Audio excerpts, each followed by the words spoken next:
Okay, here we are. Let's see what happens. I don't hear anything yet. Oh, here we go. So I'm gonna do English subtitles, just in case, for our hearing impaired viewers. So, have you played the Stanley Parable before? I have, but not this one. So I'm just gonna put no. See what happens. Till the computer is barely visible. Let's see what it looks like on stream, because I might be able to.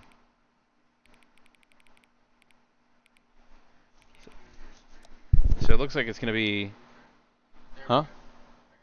So it looks like it's gonna be a little bit brighter in the stream than I can see it myself, because I'm looking at my preview here, and it could just be just because it's smaller, the preview is smaller, whatever. But it's pretty dark for me, so. Please enter the current time. But you could easily find out what time it is.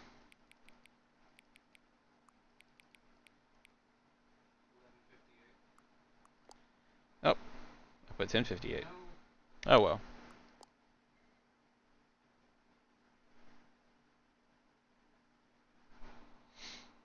Here we go.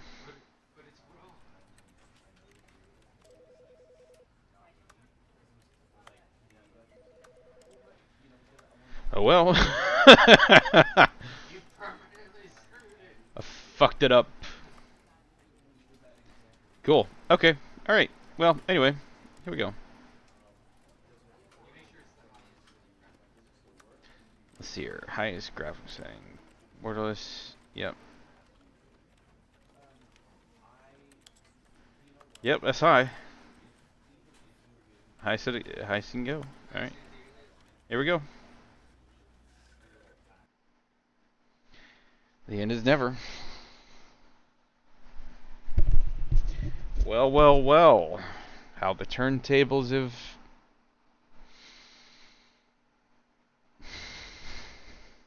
This is the story of a man named Stanley. Hi, Stanley. Stanley worked for a company in a big building where he was employee number 427. Oh, that's cool. Employee number 427's job was simple. He sat at his desk in room 427 and he pushed buttons on the keyboard.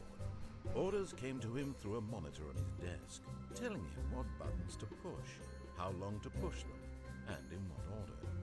This is what employee 427 did every day of every month of every year. And although others might have considered it soul-rending, I think I would, for sure. Jeez. Made exactly for this job. And Stanley was happy. Good for Stanley. And then one day, something very peculiar happened. Something that would forever change Stanley. Something he would never quite forget. He had been at his desk for nearly an hour when he realized that not one single order had arrived on the monitor for him to follow. No one had showed up to give him instructions. That's actually kind of weird. That would freak me out, actually. Hi. Never in all his years at the company had this happened. This complete isolation. Something was very clearly wrong. Shocked, frozen solid, Stanley found himself unable to move for the longest time. Yeah. But as he came to his wits and regained his senses, he got up from his desk and stepped out of his office. Okay. Oh, shit. Nice.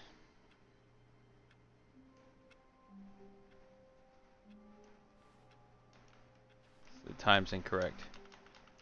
I can't jump. That's right. I forgot you can't jump in this game. All of his co-workers were gone. What could it mean? Stanley decided to go to the meeting room. Perhaps he had simply missed a memo. Play 432. No matter how hard Stanley looked, he couldn't find a Only trace has of his co-workers. A pencil sharpener. Everybody else has, you know, whatever. Play 432 only has pencil sharpener. Oh, cool. Hmm. When Stanley came to a set of 2 open doors, he entered the door on his left.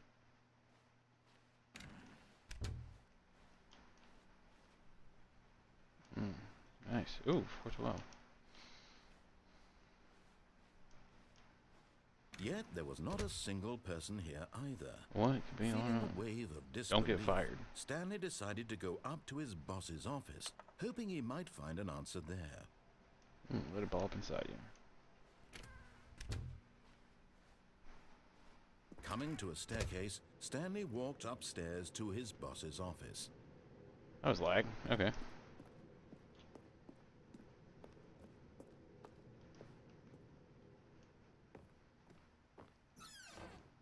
Executive back. Money in the morning, money in the evening, money for breakfast, money crisp.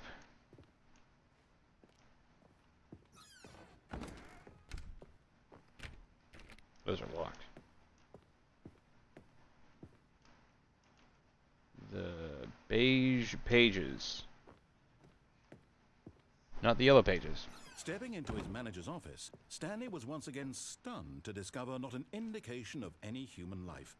Shocked, unraveled, Stanley wondered in What is that? disbelief who orchestrated this. What dark secret was being held from him? What he could not have known was that the keypad behind the boss's desk guarded the terrible truth that his boss had been keeping from him. And so the boss had assigned it an extra secret PIN number, 2845. But of course, Stanley couldn't possibly have known this. That's true.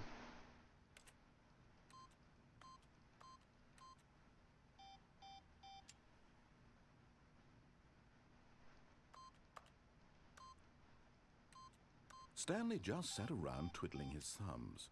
Trying to input anything on the device was useless, since he could never possibly know that the combination was 2845.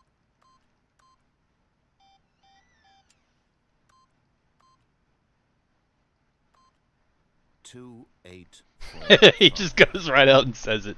That's hilarious. Yet incredibly, by simply pushing random buttons on the Oh, keyboard, nice. Stanley happened to input the It's so correct dark. code by sheer luck. Amazing. He stepped into the Oh, newly God. opened passageway. It didn't get completely dark last time. That was actually kind of creepy for a second. I was like, oh shit. Oh gosh. Feel free to join my Discord if you want. Link is at the... You can't see the link. It's in the description. How about that? It's in the description. Descending deeper into the building, Stanley realized he felt a bit peculiar. I always It feel was peculiar. a stirring of emotion in his chest, as though Nice. he felt more free to think for himself, to question the nature of his job. Yeah, of course. Why did he feel this now, when for years it had never occurred to him? This question would not go unanswered for long. I don't know. Let's get going. Find out. Stanley walked straight ahead through the large door that read Mind Control Facility. Escape. Yeah.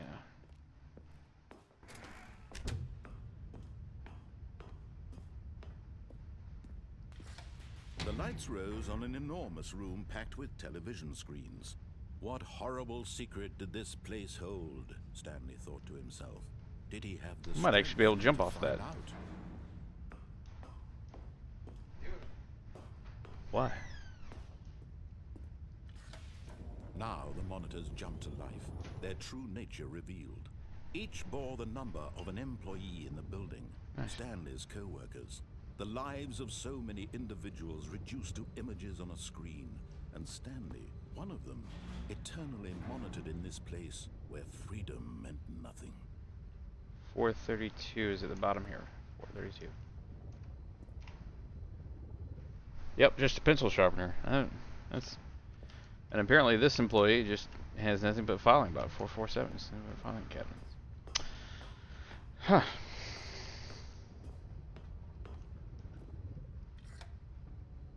This mind control facility, it was too horrible to believe. It couldn't be true. Hey, look, there's Had a Stanley really been under someone's control all this platform. time? Was this the only reason he was happy with his boring job? That Yeah, his I mean, emotions maybe. had been manipulated to accept it blindly? No. He refused to believe it. He couldn't accept Private. it. His own life Employee in someone pirate. else's control? Never. It was unthinkable, wasn't it? Was it even possible? Had he truly spent his entire life utterly blind to the world? But here was the proof. The heart of the operation. Controls labeled with emotions. Happy, or sad, or content. Walking, eating, working. All of it monitored and commanded from this very place. And as the cold reality of his past began to sink in, Stanley decided that this machinery would never again exert its terrible power over another human life. Hell yeah. For he would dismantle the controls once and for all.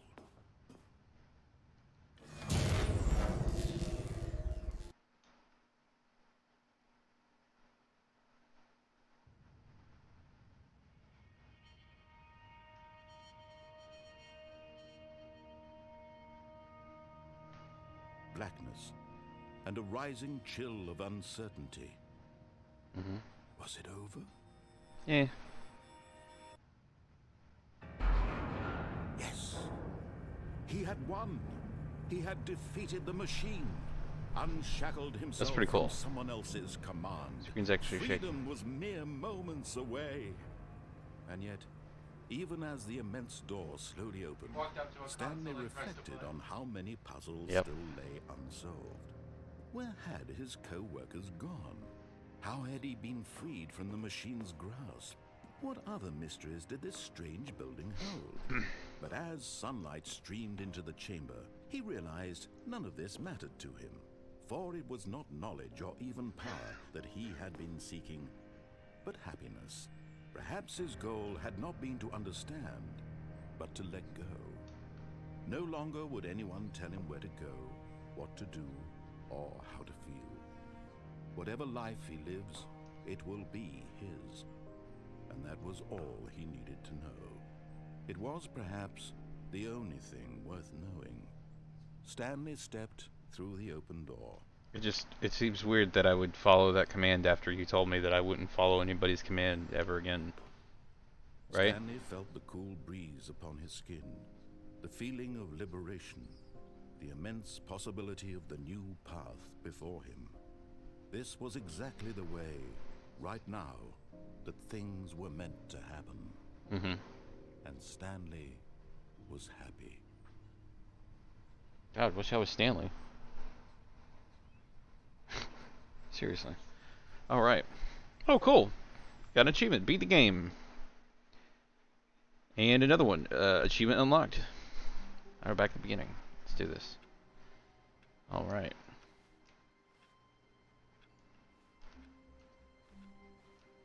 All of his co-workers were gone. What could it mean? Stanley decided to go to the meeting room. Perhaps he had simply missed a memo. Of course. Except this time, I'm gonna go the wrong way. When Stanley came to a set of 2 open doors, he entered the door on his left. Yep. This was not the correct way to the meeting room, and Stanley knew it perfectly well. Perhaps he wanted to stop by the employee lounge first, just to admire it. Ah, yes, truly a room worth admiring. It had really been worth the detour after all, just to spend a few moments here in this immaculate, beautifully constructed room. Oh yeah. Stanley simply stood here, drinking it all in. It was nice. Well, it's really interesting how a step down that big. Really, really worth it being here in the room. A room so utterly captivating that even though all your co-workers have mysteriously vanished, here you sit looking at these chairs and some paintings. Really worth it. Oh yeah, of course. But eager to get back to business, Stanley took the first open door on his left. Yep. Stanley was so bad at following directions, it's incredible he wasn't 5 years ago.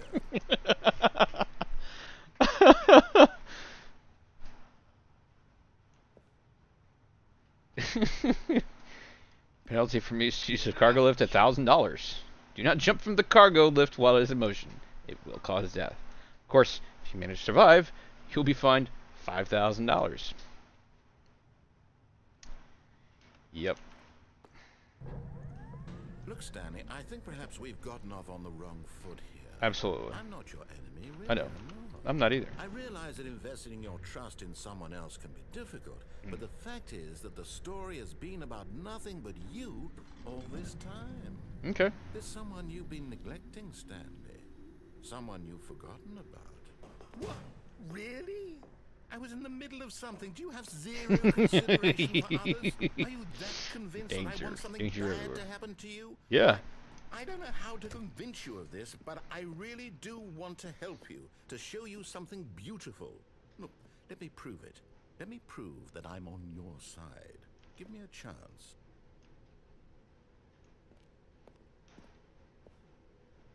We're already on this side of the fence, though. Why would you put a warning? No buckets past this point. Why would you put this warning on this side of the fence? When you put it on the other side, like, do not stand on the other side of the fence. Like, really, come on. Now listen carefully, this is important. Stanley walked through the red door. Aha, perhaps you misunderstood. Stanley walked through the red door.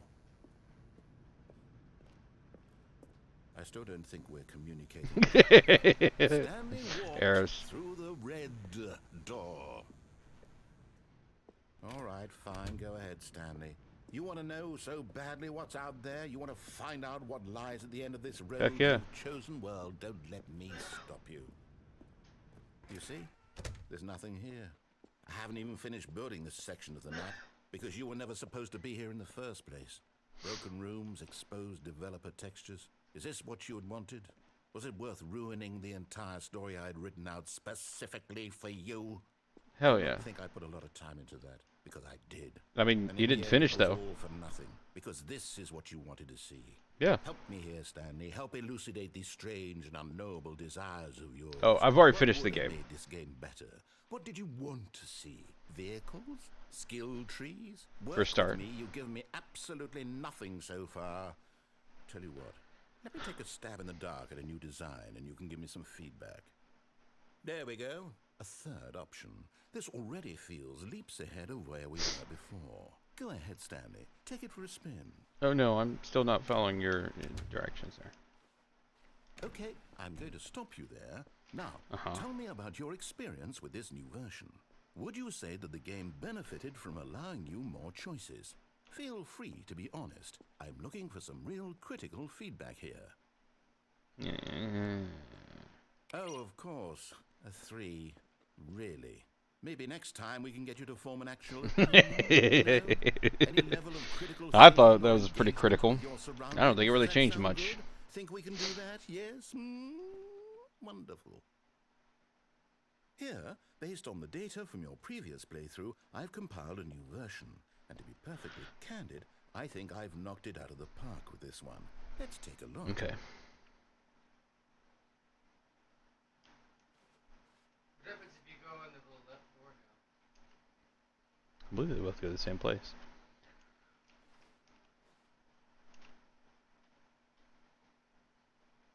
It's a lot of doors open. Do you know 21.3% of players skip the intro sequence? Only the worst 3% of players chose the blue door. This is you.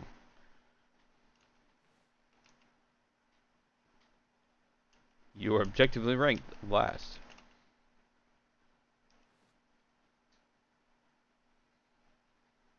What else? Our friends list empty. Oh, well, you know. I'm pretty sure I have a friends list. This is your superior. A dead rat is objectively ranked higher than you. Alright, well, fuck you.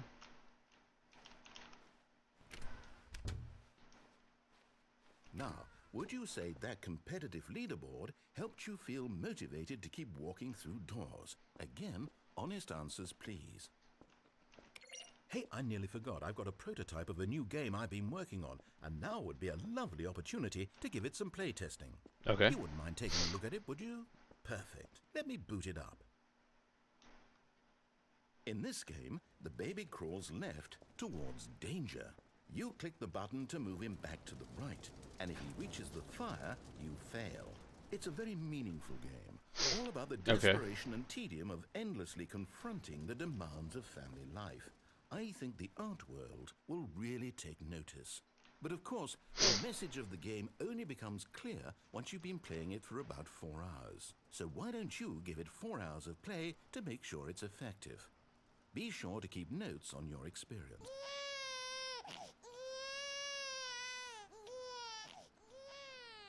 You heartless No bastard. notes. You Did made you it. do it because Perfect. you hate babies or purely to spite me? Because if it's the latter, well, I don't know what to do. I'm completely out of ideas. I can't think of a single thing that might improve the experience for me. I'm not even going to try. Okay. I'm out. I'm done. It's over. Thank you for playing. Your input was extremely valuable. It's still bouncing up and since down. my game was so awful, Can't see it, why don't we though. play someone Oh, well. else's game, just to ease the pain? Let's see. What do we have here? Yes, this seems like it'll work. Let's give it a shot.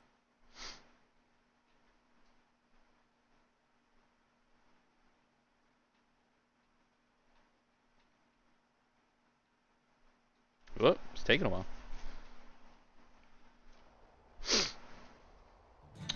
Oh, this is different. Fascinating. What do you think this game is about, Stanley? What's our backstory? What is our motivation? Well, it seems obvious to me that you are meant to play as a creepy man spying on innocent civilians below you from up high in your creep tower, perhaps for some sort of twisted erotic purpose. Yeah, of course. Yes, that must be it. What a fascinating venture into the experience of total mental depravity. So far, I love everything about this game, Stanley. Who And it seems firewatches there's even the more. Firewatch? Come, let's venture outward and see what else is out there. Okay.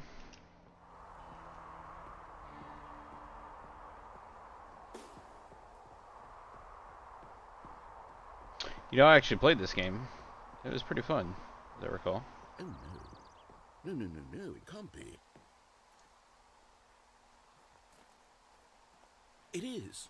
It's an open world game. Good God, quickly block it off. Oh, thank goodness, Stanley. What a close call. You nearly wandered off into that thing. That big, open, just wandering around. No right or wrong directions. No path to follow. You can just go in any... Oh, thank heavens we avoided it. We're out of the woods now, Stanley. Okay, I'm going to get us out of here. Let's find another game. Preferably something with walls. Something with nice, big, insurmountable walls. Okay, I think this will be just the thing. Oh, okay.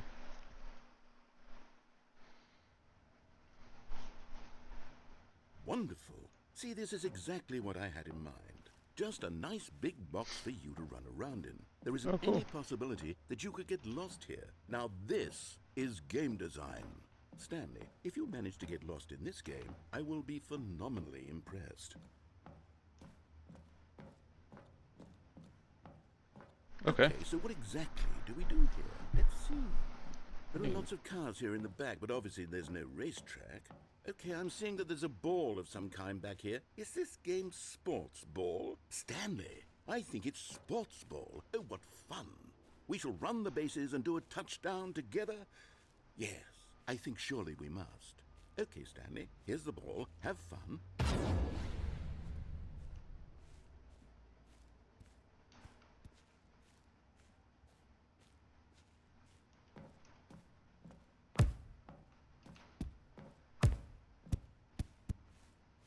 Cool.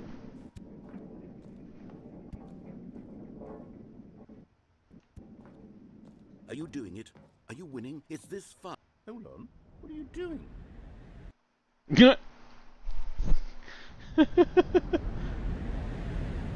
Oh, shit. Stanley, don't do that. I can't follow you there. I can't help you. How will you write a story without me? You can't do it. You know that. Stanley, come back.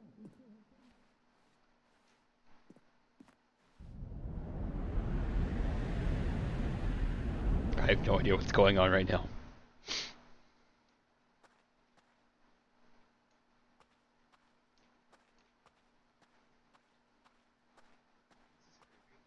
Right?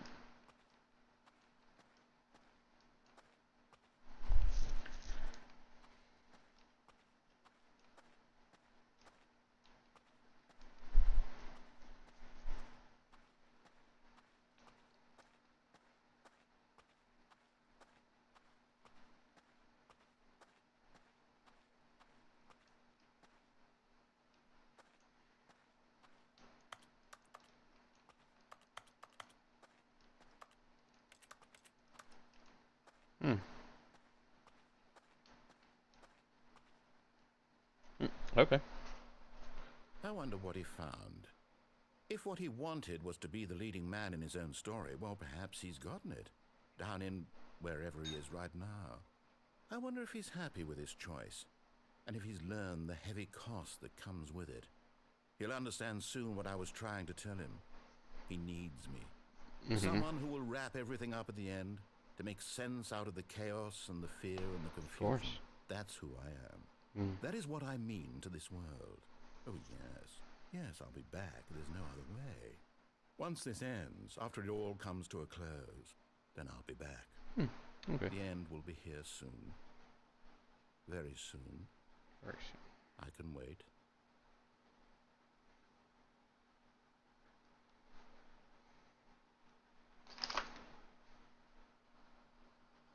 Are we good now? Yeah, okay, cool. Here we go. But Stanley simply couldn't handle the pressure. What if Oh. he had to make a decision? What if a crucial outcome fell under his responsibility? He had never been trained for that. No. This couldn't go anywhere except badly. The thing to do now, Stanley thought to himself, is to wait. Nothing will hurt me. Nothing will break me. In here I can be happy forever. I will be happy. Stanley waited. Hours passed, then days. Had years gone by? He no longer had the ability to tell. But the one thing he knew for sure, beyond any doubt, was that if he waited long enough, the answers would come. Of course. Eventually, someday, they would arrive. Soon, very soon now, this will end. He will be spoken to. He will be told what to do. Now it's just a little bit closer. Now it's even closer. Here it comes.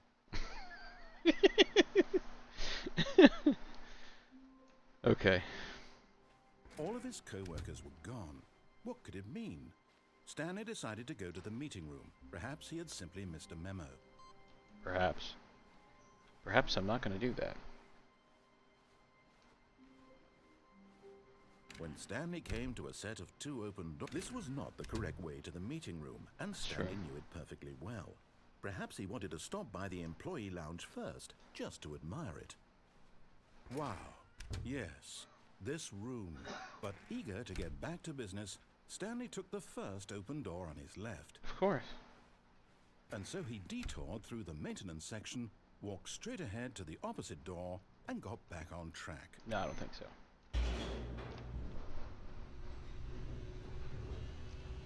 No, in the last game, this was the confusion ending, but I'm really looking forward to see what if they made any changes to this. He wanted to wander about and get even further off track. So now, in order to get back, he needed to go, from here, it's, left. Oh, no, it's to the right, my mistake. No, not the right. Why would I have ever said it was to the right? What was I thinking? Oh, what were you It's thinking? clearly... Oh dear, would you hold on for a minute, please? Yeah, for sure. Yeah, no worries. Now, let's see. We went down right, left, down, left, right. Yep, okay, yes. I've got it now. This story is absolutely, definitely this way. Good.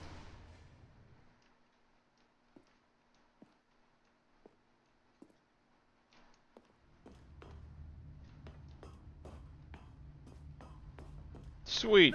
No. What's This the isn't pirate right one? at all. You're not supposed to be here yet. This is all a spoiler. Quick, Stanley, close your eyes. Okay. We just have to get back to, oh, who am I kidding? It's all rubbish now. The whole story completely unusable. Clippy, How about, huh? rather than waste my time trying to salvage this nonsense, we'll just restart the game from the beginning. And this time, suppose we don't wander so far off track, Okay, from the top. Alright. All of his co-workers were gone. What could it mean? Stanley decided to go to the meeting room. Perhaps he had simply missed a memo.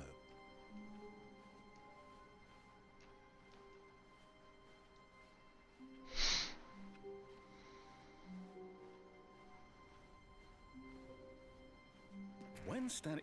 Wait, what? No, No, I restarted. I swear, I definitely restarted the game over, completely fresh. Mhm. Everything should be... Yeah. Or did something change? Stanley, did you change anything when we were back in that room with all the monitors? No. Did you move the story somewhere, or... Mm. Hold on. Why am I asking you? I'm the one who wrote the story. It was right here just a minute ago. I know for sure that it's here somewhere. Okay, then. It's an adventure. Come, Stanley. Let's find the story. Okay.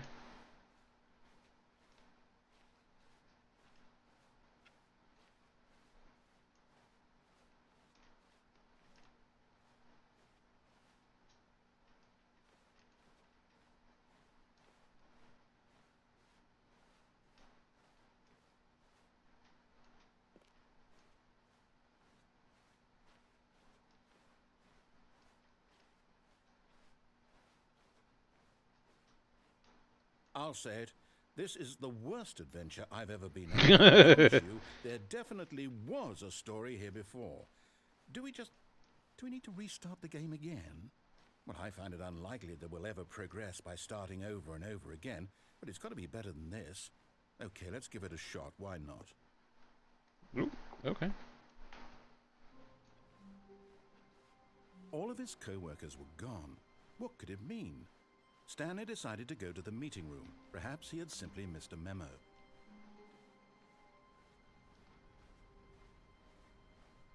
Okay, yep, it's worse. I might be remembering this wrong. It's possible the story is back where we just came from. Mm-hmm. Why don't we go back the other direction and see if we missed anything? Okay.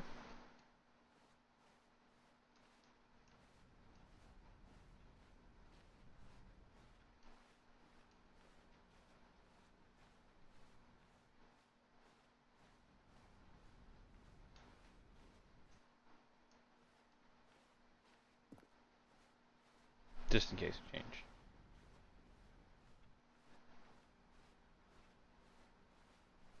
Aha! I knew we'd missed something. The story. Here it comes. Yep, this is definitely impossible. No, wait, never mind. Not the story. Okay, let's head back the other way and retrace our steps. Now this... Well, I'll be honest, I don't recognize this place at all. Is this the story? I don't think so. I can't quite recall, but I believe my story took place in an office building. Is that correct? Do you remember, Stanley? Well, do you know what? Since I've completely forgotten what we were supposed to be doing, how about this? You win! Hooray! Congratulations! Awesome. I know you put in a Hell lot yeah. of hard work, and it really paid off. So, Exactly. good job. Thank you. Appreciate it. Oh, Thank you. No, I don't Good feel job. Give me right some about power this at back. all. Yeah. We both know you didn't put in any actual work for that win. Yeah, I did. Some people win fair and square, and this was not one of those situations. Okay? Totally. I I'm did getting exactly what weirded you out told by me to do. whatever this place is. I don't care what might happen this time. I have to restart.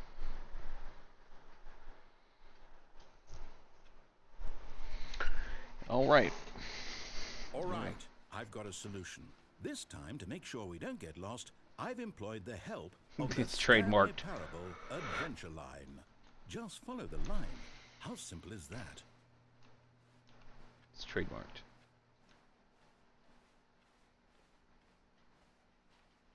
No, I'm down. We're living up to the line from now The on. line is trademarked.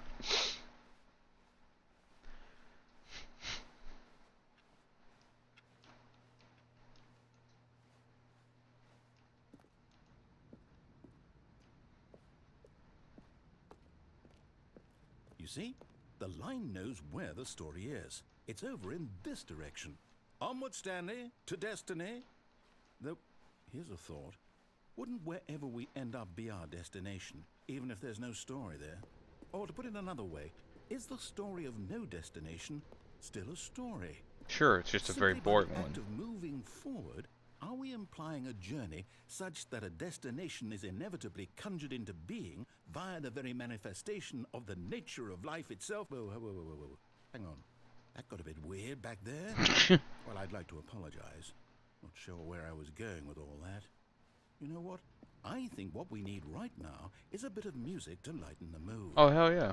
Let's do it.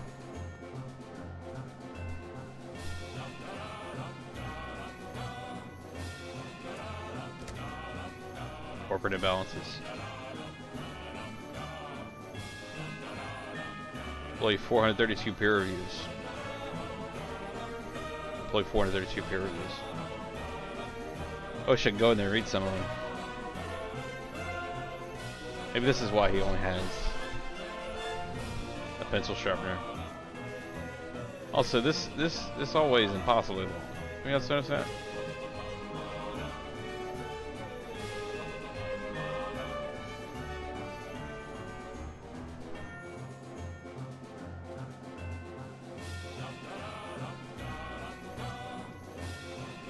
Yep.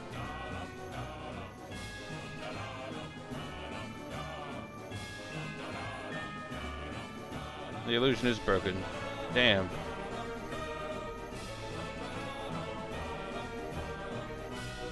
Wait, cut the music.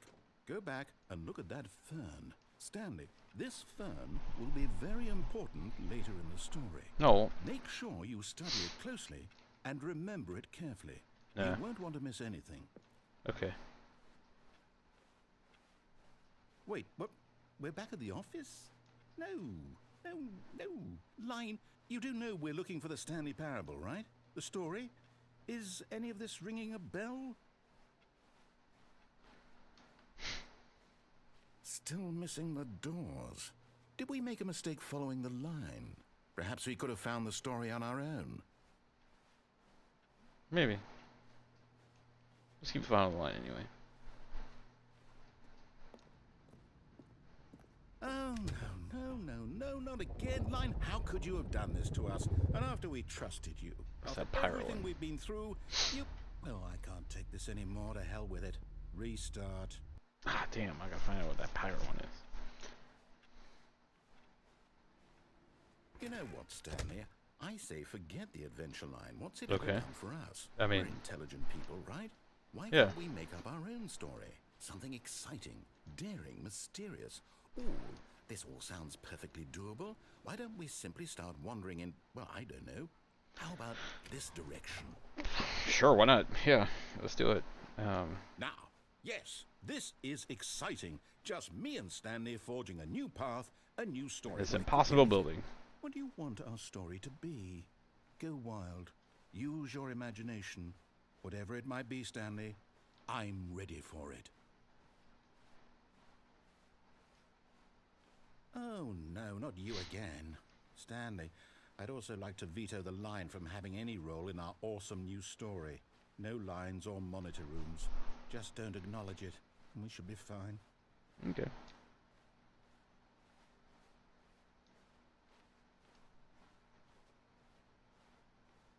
Ah, a choice. We get to make a decision. From here, the story is in our control. How Okay. important we mustn't squander the opportunity. In fact, I believe I need a minute to think here. Just walk in circles for a minute. Okay, so I know that each door has to lead somewhere, which means that somewhere, the place where we're trying to go, there must be a reverse door that leads here. No, there's no And such thing that as a reverse in door. turn means that our destination corresponds with the counter-inverted reverse door's origin. But there's So no reverse starting door. from the right, let us ask, will taking the right door lead us to where we're going? Yes. And since the answer is clearly yes, then by all accounts, the door on the right is the correct one. Another victory for logic. Come, Stanley, our destiny awaits. Oh, hold up, what's this? The confusion ending. You're telling me that's what this is? It's all one giant ending? And we're supposed to restart the game, what, eight times? That's really how all this goes? Bookstore. Get bored and leave. It's all determined? So now, according to the schedule, I restart again. Then what? Am I just supposed to forget? Well, what if I don't want to forget? My mind goes blank simply because it's written here on this thing, wall. Well, who consulted me? Why don't I get to decide? Why don't I get a say in all of this? Is it really... No, it can't be. I don't want it to be. I don't want the game to keep restarting. I don't want to forget what's going on. Okay. I don't want to be trapped like this. I won't restart the game. I Good. won't do it. I won't do it. I'm I all for won't you. Do it. Just chill here forever. And the timer stopped? Does that mean, did we do it? Did we break the cycle? The, whatever it is that made this schedule? How would we even know? Will someone come for us? Will something happen? Nothing's gonna happen. So, okay. I guess now we just wait. You know, I suppose in some way that this is a kind of story. Wouldn't you agree? I'm not quite sure Yeah, if we're in the yeah. destination or the journey. Though they're always saying that life is about the journey and not the destination. So I hope that's where we are right now. We'll find out, won't we? Eventually. Well, in the meantime, if you... Okay.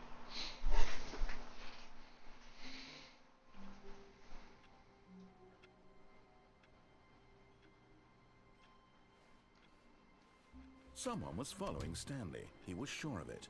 If he checked over his shoulder now, he would surely catch them. It was only a matter of time. Okay. Wow. That's pretty intense, huh?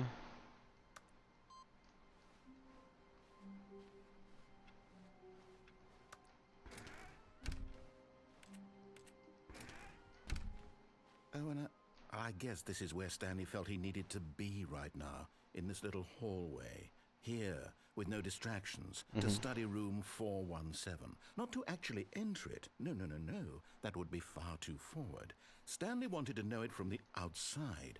To see it not just with his eyes, but with his heart. He would know room 417 as no man or woman had ever known an office before. That ladder over there.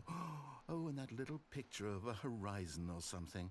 It's all just a never-ending parade of joy for Stanley. Yep. Ah, no, apparently not. When Stanley came to a set of 2 open doors, he entered the door on his left. This was not the correct way to the meeting room, and Stanley knew it perfectly well. Perhaps he wanted to stop by the employee lounge There's the first, line. just to admire it.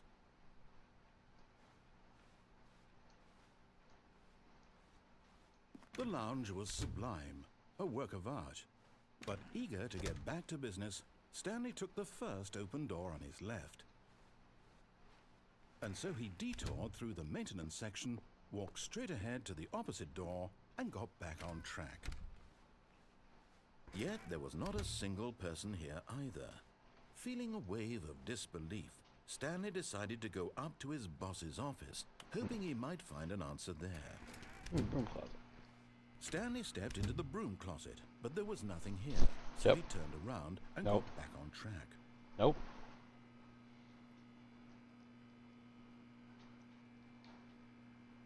There was nothing here. No choice to make, no path to follow, just an empty broom closet. No reason to still be here.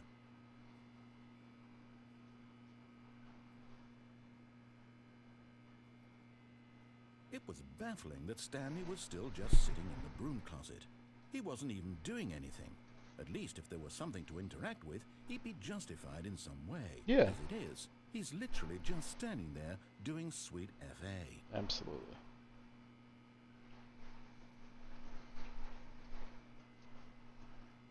Are you really still in the broom closet? Yeah. Standing around doing nothing? Yeah. Why? Please offer me some explanation here. I'm genuinely confused.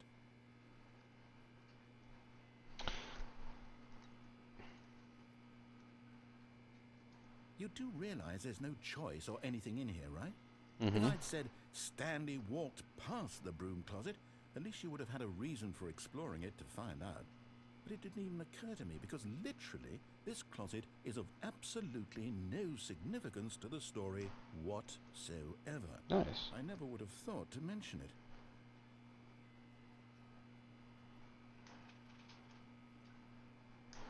Maybe to you this is somehow its own branching path. Maybe when you go talk about this with your friend, you'll say, "Oh, did you get the broom closet ending? The broom closet ending was my favorite." I hope your friends find this concerning. Oh, absolutely.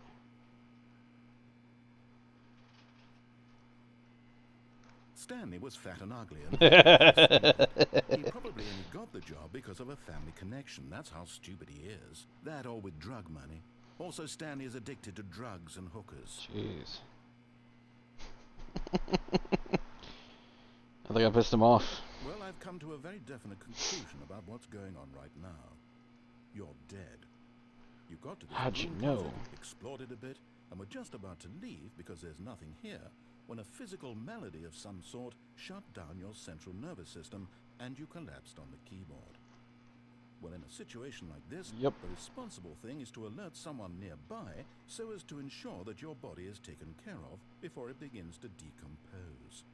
Hello? Anyone who happens to be nearby? The person at this computer is dead. They have fallen prey to any number of your countless human physiological vulnerabilities. It's indicative of the long-term sustainability of your species. Please remove their corpse from the area and instruct another human to take their place, making sure they understand basic first-person video game mechanics and filling them in on the history of narrative tropes in video gaming, so that the irony and insightful commentary of this game is not lost on them. All right, when you've done that, just step out into the hallway.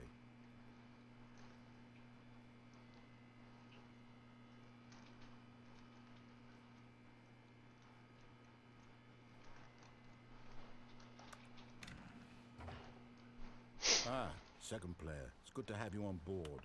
I guarantee you can't do any worse than the person who came before you. You sure about that? You too? Unbelievable. Mm-hmm. At the mercy of an entire species of invalids. Yep. Perhaps there's a monkey nearby you can hand the controls to.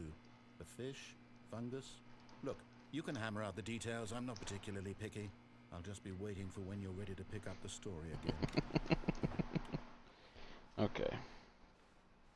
Coming to a staircase, Stanley walked upstairs to his boss's office.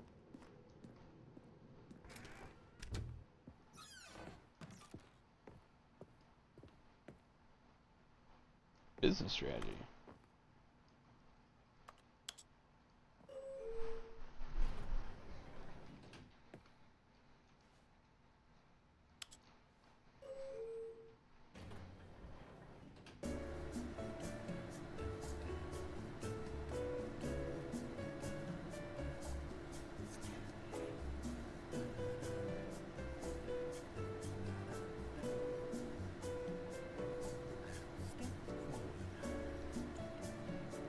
It's actually him singing.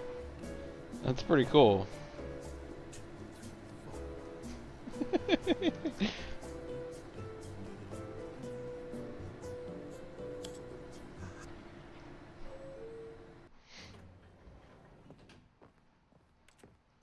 Alright, same room, cool.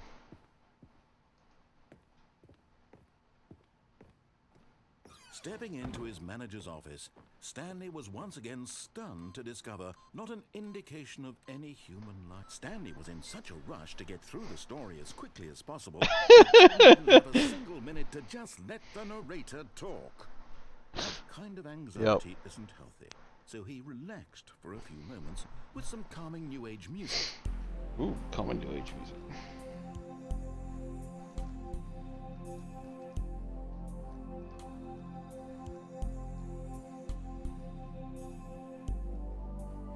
Feeling soothed and rejuvenated, Stanley calmly walked forward into the opened passageway. So calm.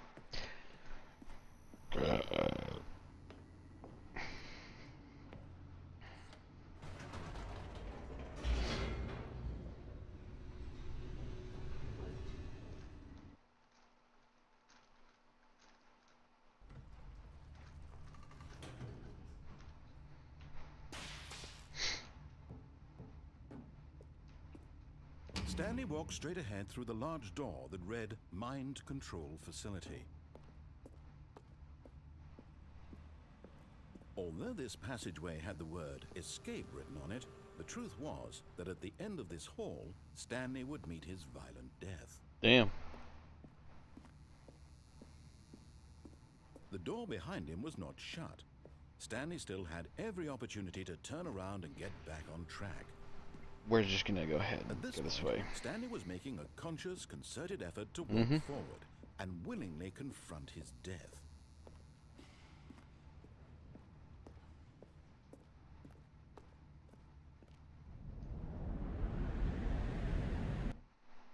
Damn.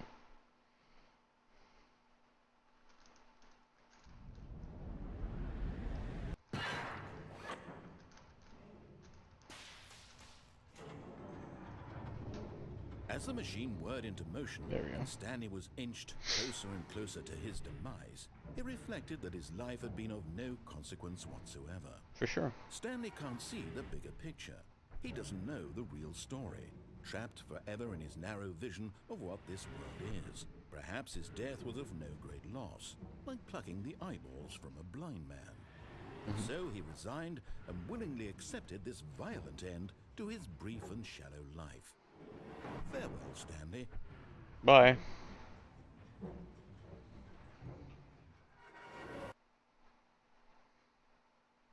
"Farewell, Stanley," cried the narrator, as Stanley was led helplessly into the enormous metal jaws. In a single visceral instant, Stanley was obliterated as the machine crushed every bone in his body, killing him instantly.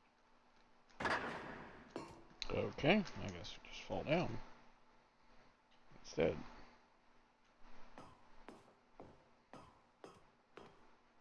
And yet it would be just a few minutes before Stanley would restart the game, back in his office, as alive as ever. What exactly did the narrator think he was going to accomplish? Yeah, who knows? When every path you can walk has been created for you long in advance, death becomes meaningless, making life the same. Do you see now? Do Yeah. you see that Stanley was already dead from the moment he hit start?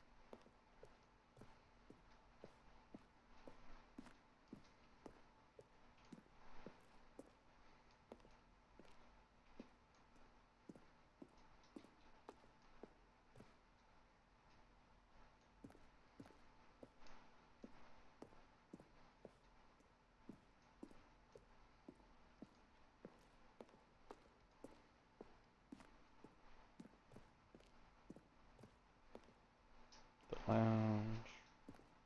Underground.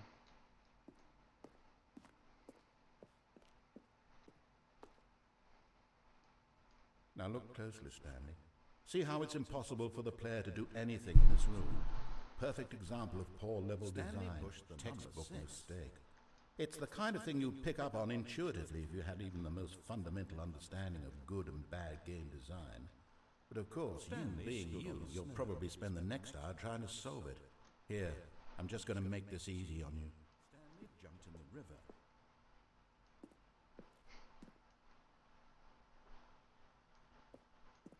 Stanley pushed. Stanley jumped in the river. That'd be an interesting one, wouldn't it?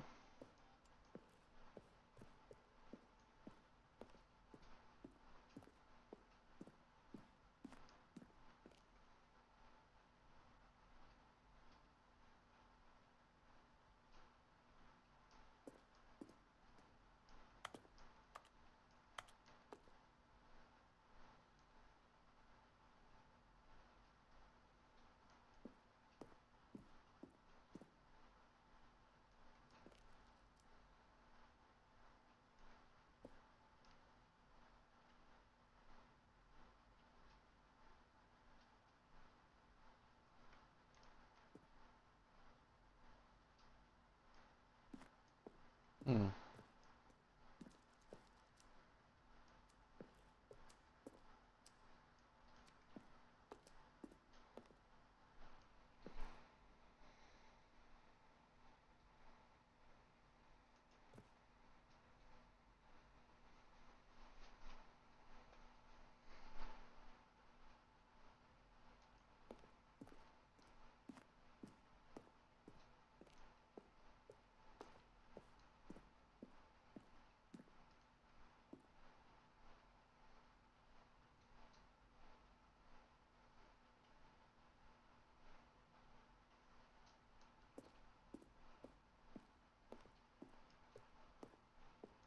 cap.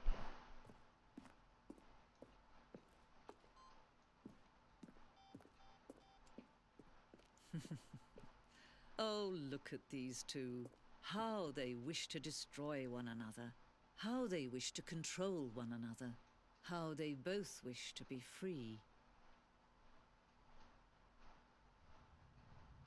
Can you see? Can you see how much they need one another? Yeah. No, perhaps not. Sometimes these things cannot be seen. But listen to me. You can still save those two. You Yeah. can stop the program before they both fail. Push escape and press quit. There's no other way to beat this game. As long as you move forward, you'll be walking someone else's path. Stop now and it'll be your only true choice. Whatever you do, choose it. Don't let time choose for you. Don't let...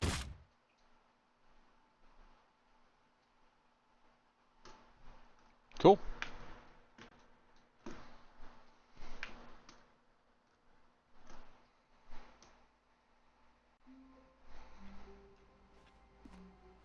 How wonderful. Stanley was alone. Finally. This is great, he thought to himself. This is what I've wanted all along. I got what I wanted.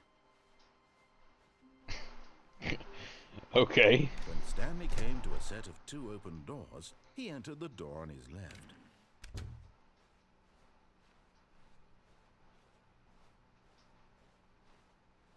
Yet there was not a single person here either. Feeling a wave of disbelief, Stanley decided to go up to his boss's office, hoping he might find an answer there.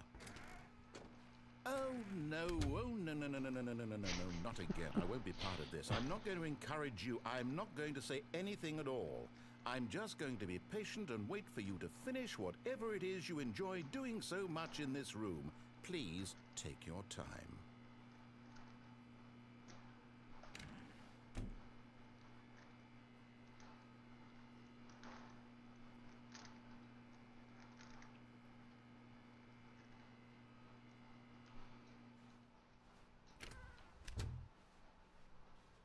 Coming to a staircase, Stanley walked upstairs to his boss's office.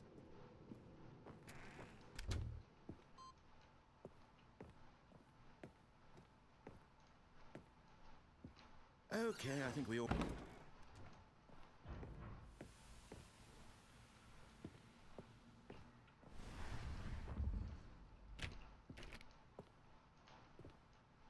Well, that's a glitch.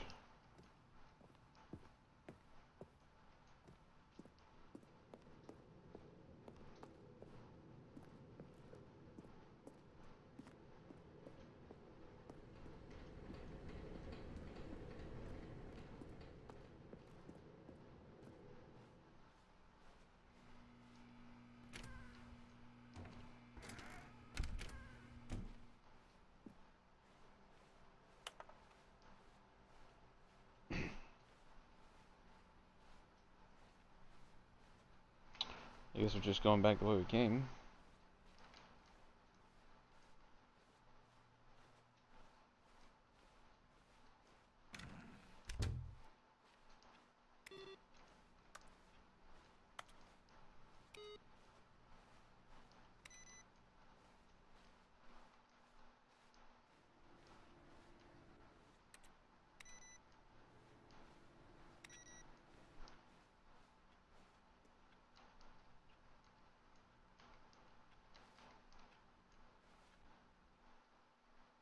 No. Okay. You are now leaving. I don't know, we're going, but we're leaving for sure. Escape pod bay, floor 760.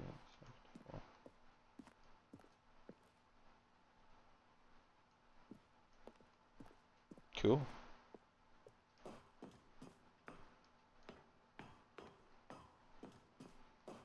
$75. It's the same one as before.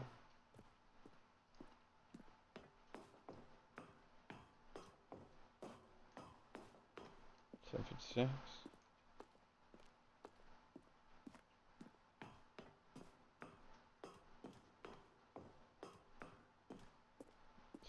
$757.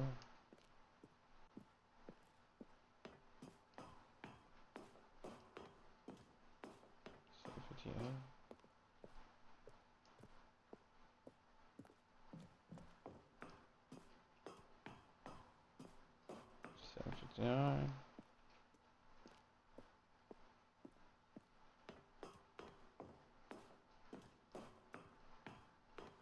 $7.60.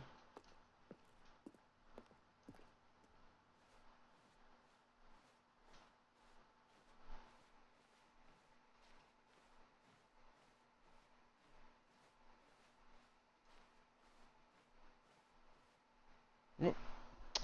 Almost made it. Didn't quite make it.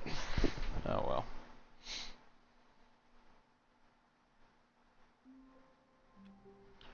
It's the whiteboard ending. All of his co-workers were gone. What could it mean? Stanley decided to go to the meeting room. Perhaps he had simply missed a memo. When Stanley came to a set of 2 open doors, he entered the door on his left.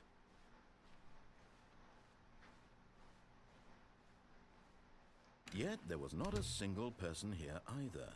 Feeling a wave of Getting locked up in broom closet. Stanley decided to go up to his boss's office. Coming to a staircase, Stanley walked upstairs to his boss's office.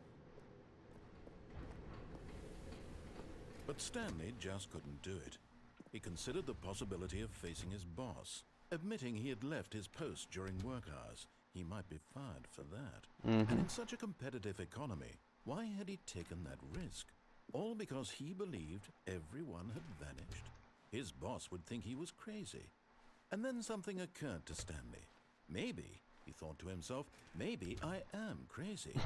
All of my co-workers blinking mysteriously out of existence in a single moment for no reason at all.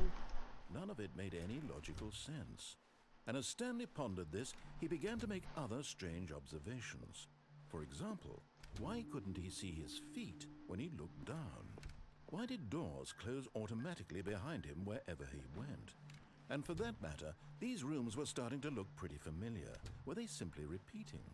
No, Stanley said to himself, this is all too strange. This can't be real. And at last, he came to the conclusion that had been on the tip of his tongue. He just hadn't found the words for it. I'm dreaming! Yep. He yelled. That's it. This is all a dream.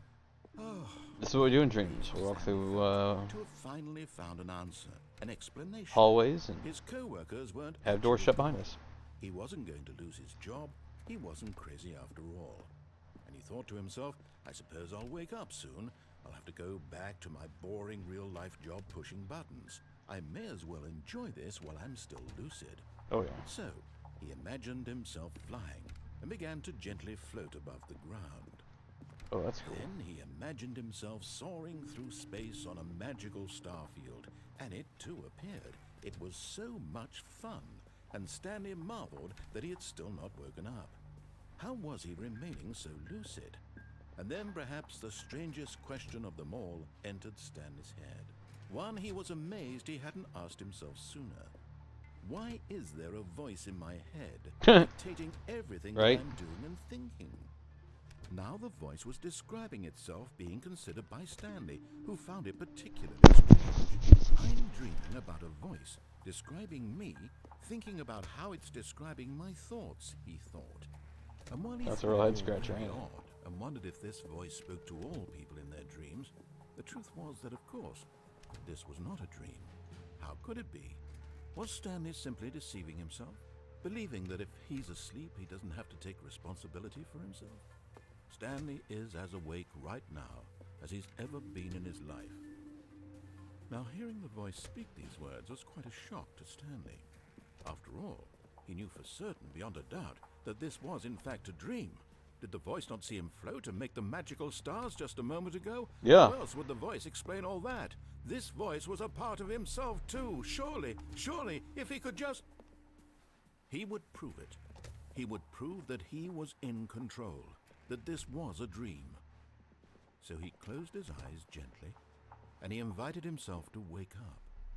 He felt the cool weight of the blanket on his skin, the press of the mattress on his back, the fresh air of a world outside this one. Let me wake up, he thought to himself. I'm through with this Nice. dream. I wish it to be over. Let me go back to my job. Let me continue pushing the buttons.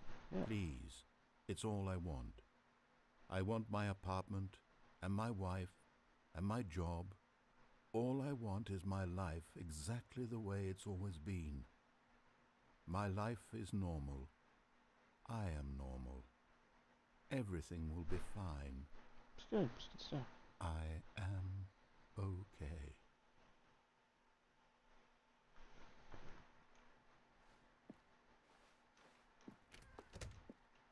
Stanley began screaming.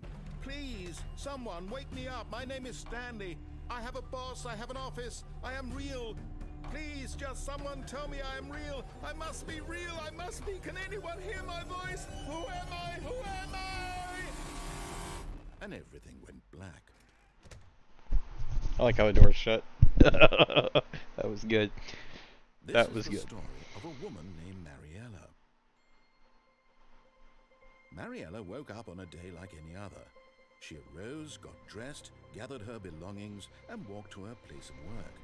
But on this particular day, her walk was interrupted by the body of a man who had stumbled through town talking and screaming to himself, then collapsed dead on the sidewalk. Wow. And although she would soon turn to go call for an ambulance, for just a few brief moments, she considered the strange man. He was obviously crazy. This much she knew. Everyone knows what crazy people look like. And in that moment, she thought to herself how lucky she was to be normal. I am sane. I am in control of my mind. Oh yeah. I know what is real and what isn't. It was comforting to think this, and in a certain way, seeing this man made her feel better. But then she remembered the meeting she had scheduled for that day, the very important people whose impressions of her would affect her career, and by extension, the rest of her life. She had no time for this, so it was only a moment that she stood there, staring down at the body. And then she turned and ran.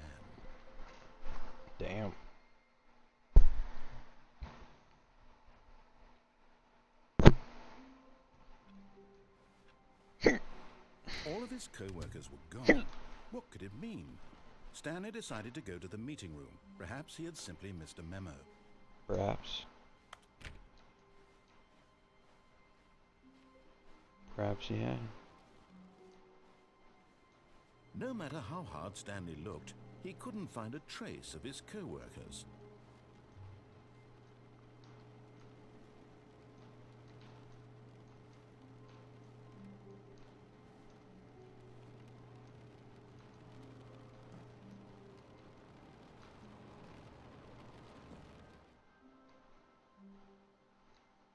At first, Stanley assumed he'd broken the map, until he heard this narration and realized it was part of the game's design all along. He then praised the game for its insightful and witty commentary into the nature of video game structure and its examination of structural narrative tropes. So, now that you're here, what do you think? Isn't this a fun and unique place to be? Why don't we take a minute just to drink it all in? Okay, I'm over it now. What do you think? Are you sick of this gag yet? Well, I don't know how to say this politely, but you could literally just hit escape and restart the game any old time you want. Like, right now. You could have done it just then.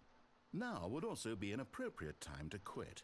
Any of these points and so many, many more, all of them are appropriate.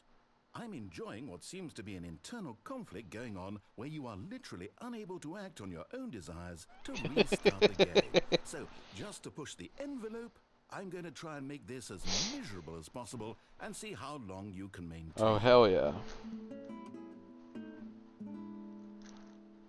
There once was a man named Stanley, who people considered so manly.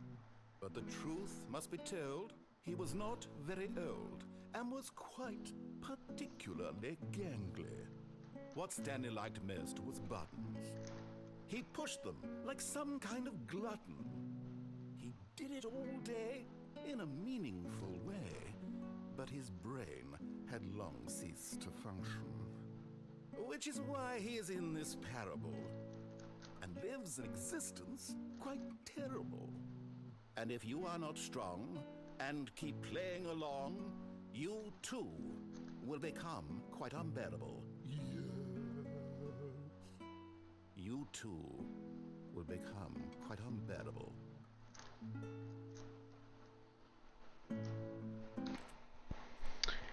Yep. All of his co-workers were gone. What could it mean? Stanley decided to go to the meeting room. Perhaps he had simply missed a memo. New content.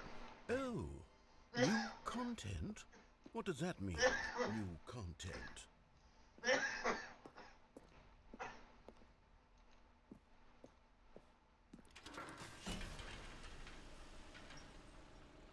This is brand new.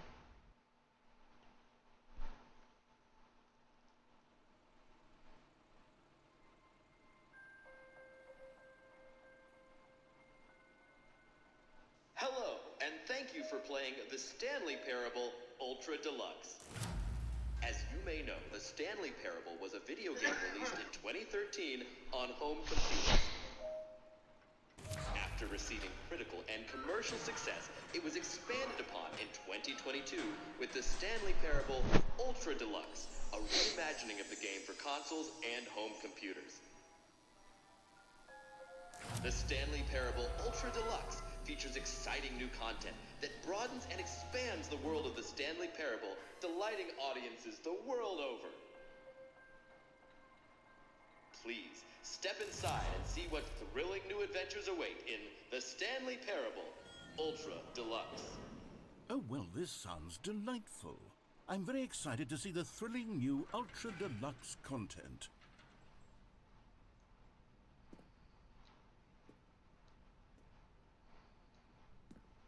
Okay, so far it's an elevator. Nothing special yet, but I'm sure it's just the beginning of a mesmerizing adventure.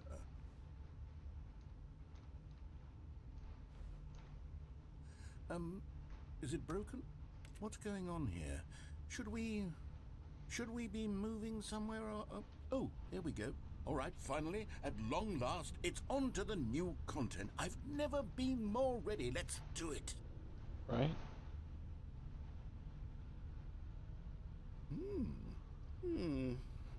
I have to say, initial impressions of Stanley Parable Ultra Deluxe, mostly tedious. It's as if oh, okay. Let's see the content. Give me the content, Stanley.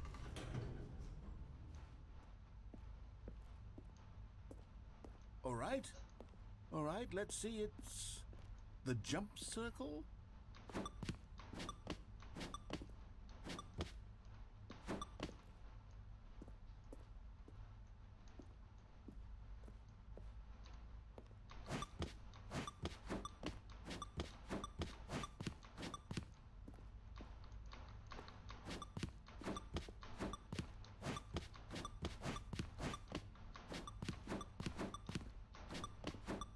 I have no idea what's going on here.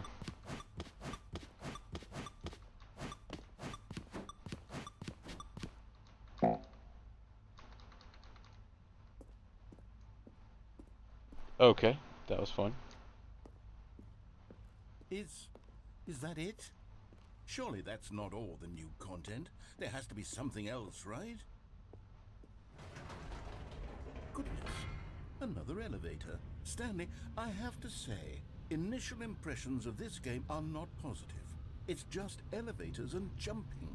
Is this what passes for exciting new content? If this is new content, then I could just read you the whole dictionary. There's 20 hours of new content right there. Hell, I could count to 30 trillion. You could put that on the box. The Stanley Parable Ultra Deluxe, now with over 1,000 hours of new content. And if... oh, wait. There's more. Very good. Yes. I knew there had to be something else. Let's see it. I'm ready for whatever it is.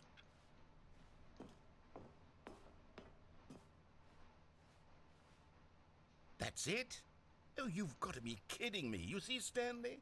This is what happens when greedy video game developers with no respect for their fan base rush a cheap expansion to market for no reason other than to make an easy dollar. And don't get me started on the level of craftsmanship that's gone into it. In fact, I'm looking right now at the game's achievements, and it's hard to believe one of them actually says, "Test achievement, please ignore." What quality assurance department signed off on this? I'm infuriated and I'm offended, and I intend to find these people on Twitter and hold them personally accountable. It's my fault, Stanley. I built up too much anticipation around the new content, I'm afraid. It could never have lived up to such expectations.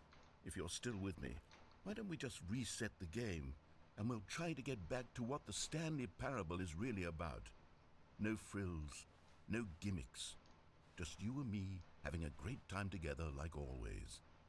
What do you say, friend?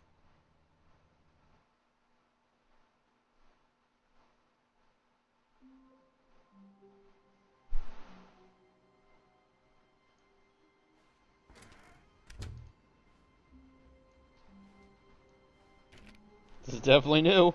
Psst. Stanley, come over here. In the vent. I want to show you something.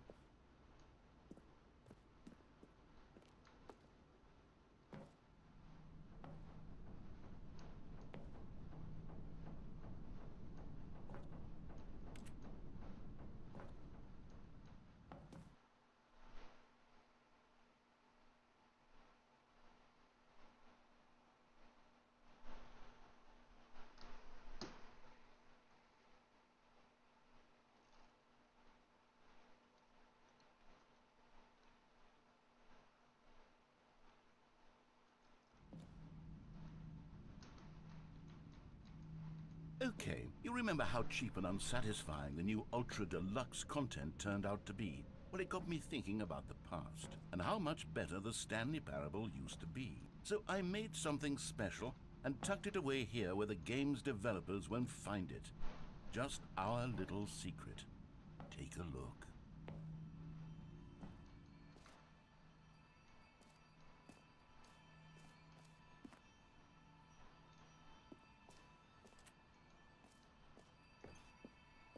I call it the Memory Zone.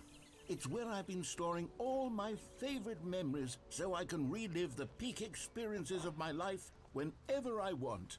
Experiences like the launch of the Stanley Parable on PC. You see, Stanley, doesn't the Memory Zone remind you of how wonderful Stanley Parable was before it was sullied with a cheap re-release? Remember back in October of 2013, when the game originally launched? Back then, video games had integrity. Back then, it all meant something. Yeah, of course. Oh, the waste.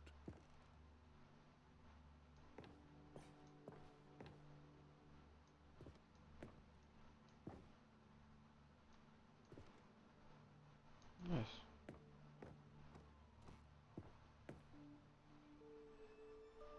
Smile because it happened.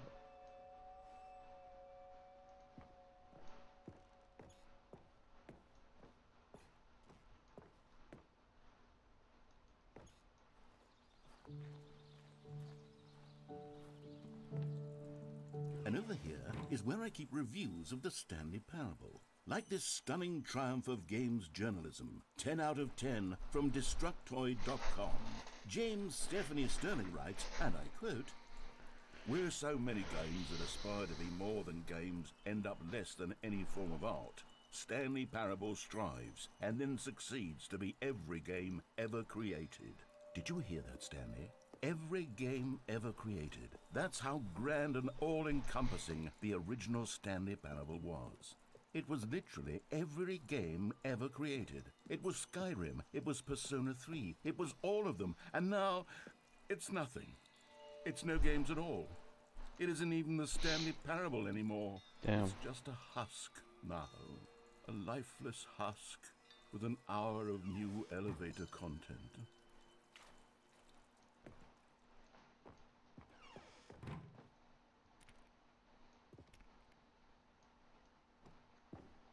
Memory Zone minutes.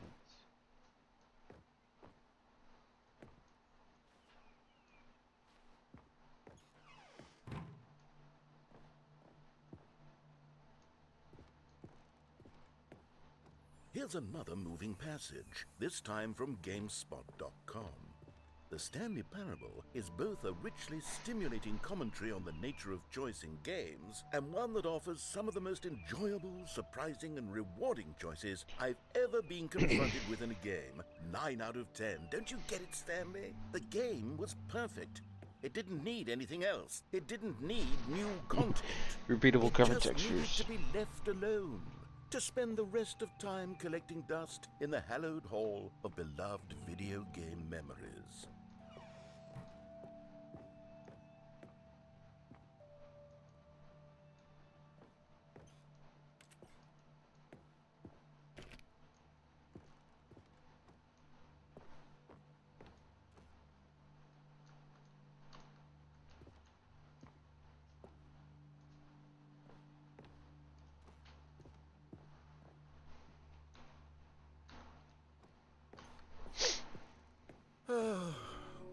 These were simpler times, Stanley.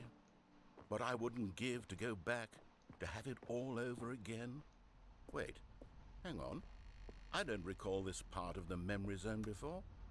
What's this? What's down here? Oh no. Oh God, no. Stanley, it's a collection of reviews from Steam, the online video game distributor. I haven't looked at these in years. I can't even imagine what's been collecting down here.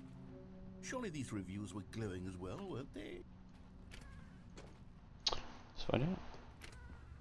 Honestly, I could not be bothered to play this game to full completion. The narrator is obnoxious and unfunny, with his humor and dialogue proving to be more irritating than entertaining. Unfunny! I'm not trying to be funny. I'm trying to make a serious work of art. I suppose I could write up a handful of gags to insert into the Stanley Parable, but the game is already such a densely layered web of profound philosophical insights that I can't even imagine where I'd have the room to stick them.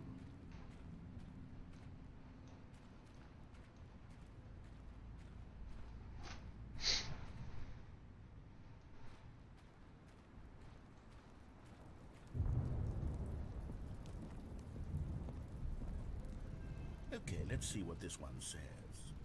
While the idea for the game is good, for someone who prefers non-linear games, this preachiness gets annoying fast. Preachy? Stanley? I'm not preachy, am I? You can tell me if I'm preachy. Honestly, you can. Oh, goodness. This is actually quite shocking for me.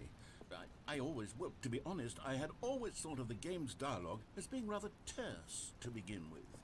You can't know how much fluff I cut from the game to get it to feel as light and airy as it...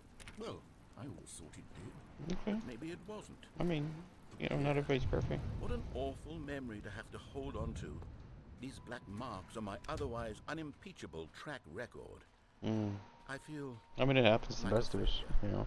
like I let Sometimes these you just people go through down. life and, Perhaps you know, the Stanley Parable isn't quite as sterling as I you miss always more than you hit. remembered.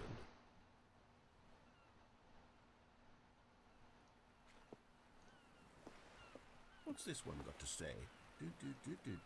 You constantly have to stop doing anything so the narrator can catch up with his long-winded explanations of what's happening. I wish there was a skip button. A skip button? Well, yes. Yes, I think we can do that. If I'm truly too preachy, then maybe letting you skip ahead for just a moment, surely it couldn't hurt. Not if it means we can strike these negative reviews from the record. Only positive reviews of the Stanley Parable. That's my motto today, and it's always been my motto.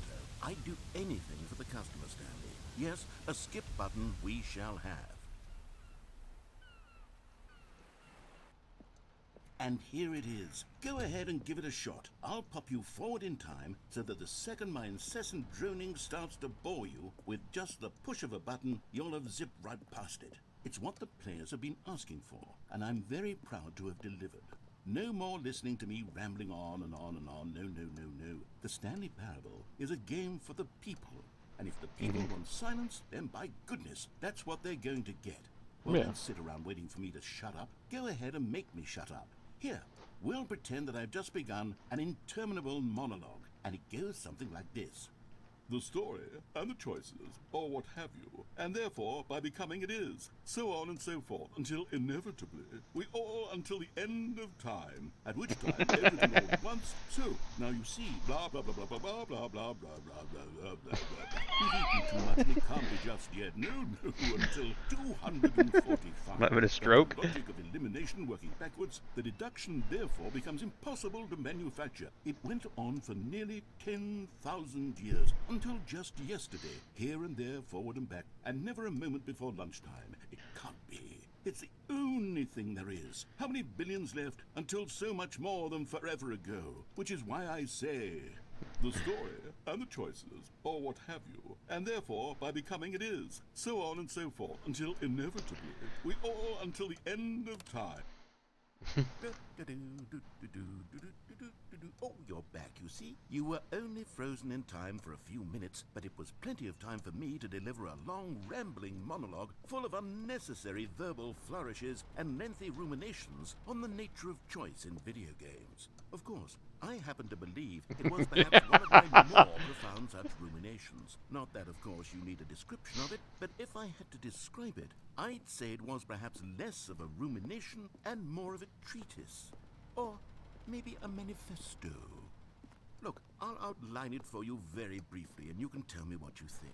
Okay, so my theory is that any choice you've ever made is simply a series of choices made by the person who you are, or were, or will be at the time of having made said choice.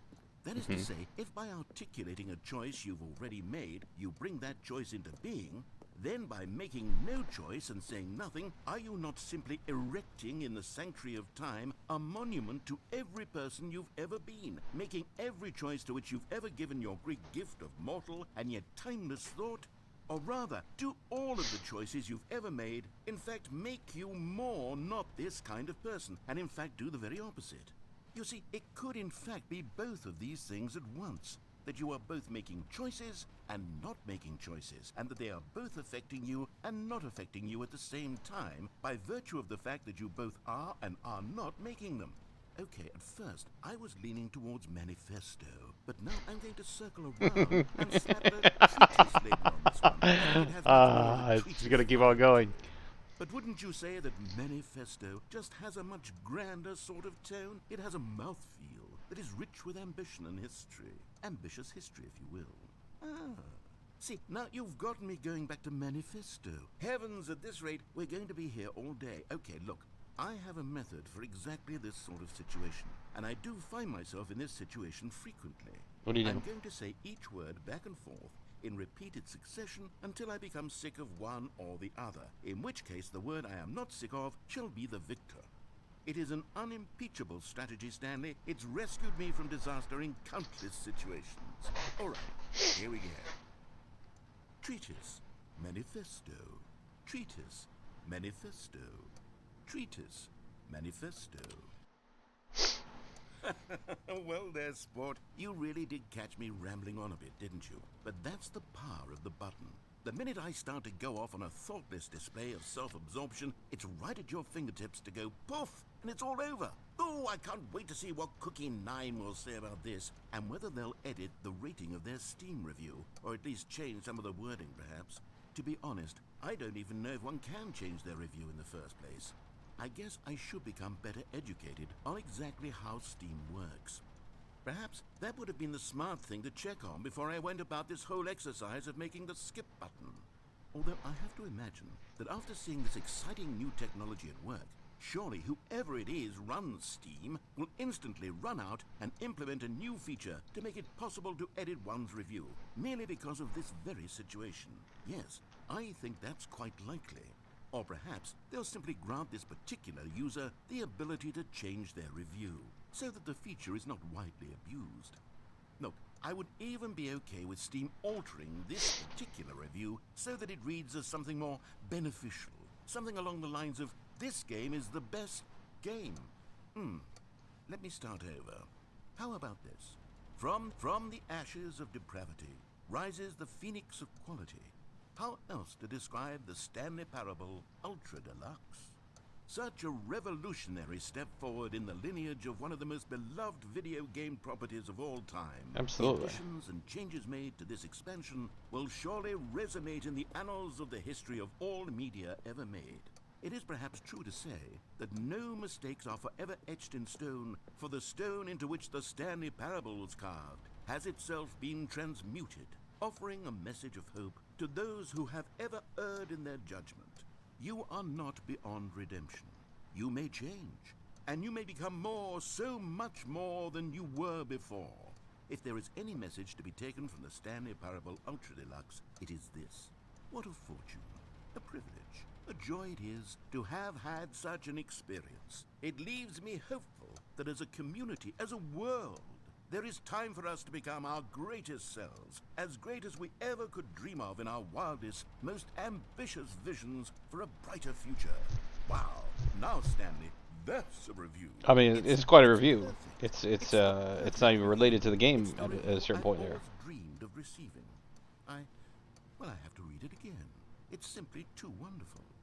I have to experience this just one more time. From the ashes of Okay, welcome back, Stanley. Now, I should say that the amount of time the button has been skipping through is becoming longer and longer. That last one was, well, I want to say maybe 30, 45 minutes?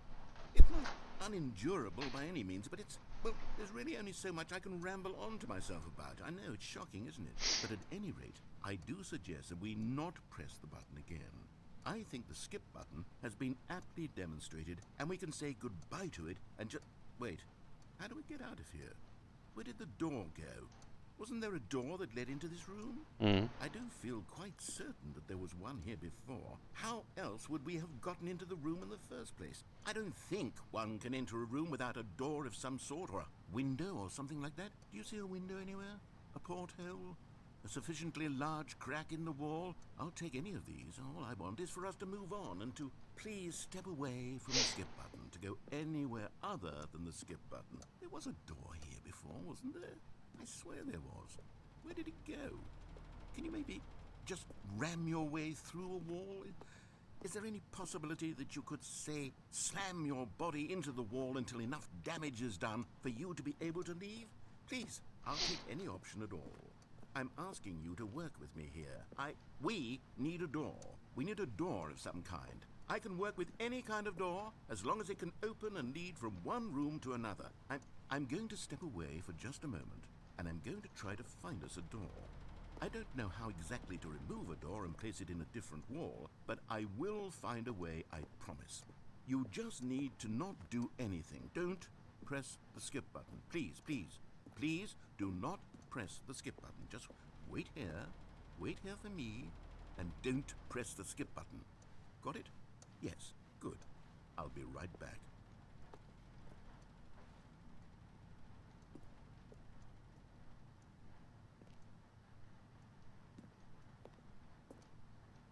I guess we're pressing the skip button.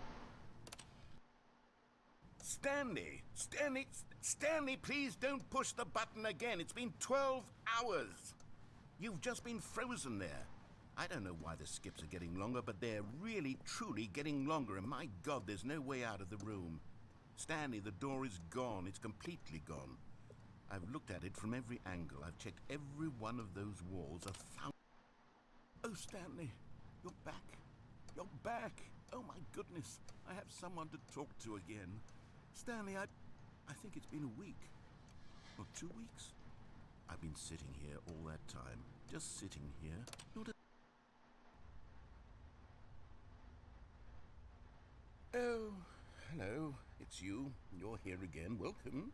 I have had time to think about you and about us and about everything we've been through. I've had so much time. I stopped keeping track after a year. Have you ever sat down in one place and not moved for one entire year? Let me describe it for you. To begin with, there is only regret. There is only the turning wheel of missed opportunities.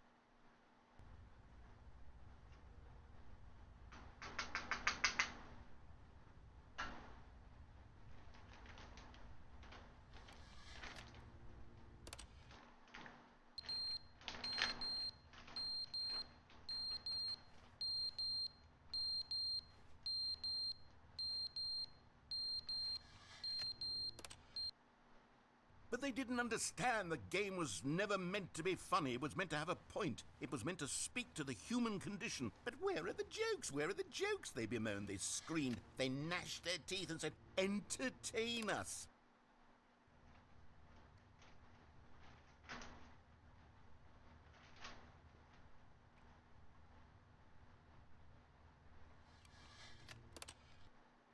The end is never the end, is never the end, is never the end, is never the end, is never the end, is never the end, is never the end, is never the end, is never the end, is never the...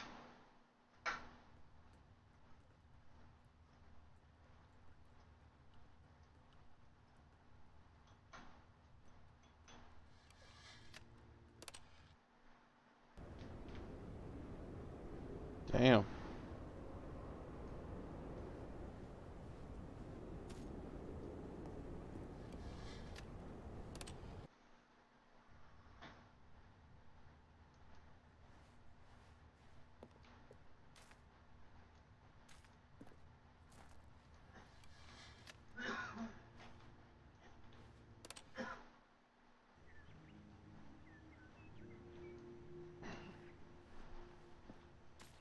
Nice. Maybe we'll get out of here pretty soon. Nope.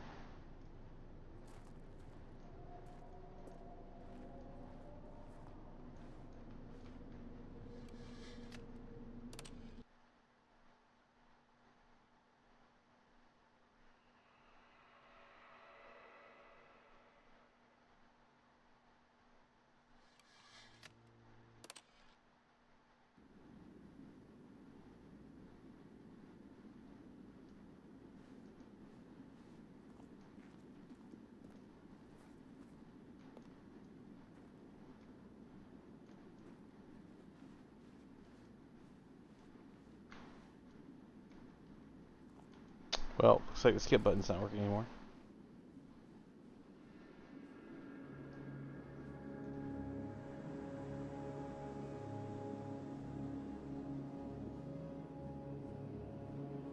But we found a way out.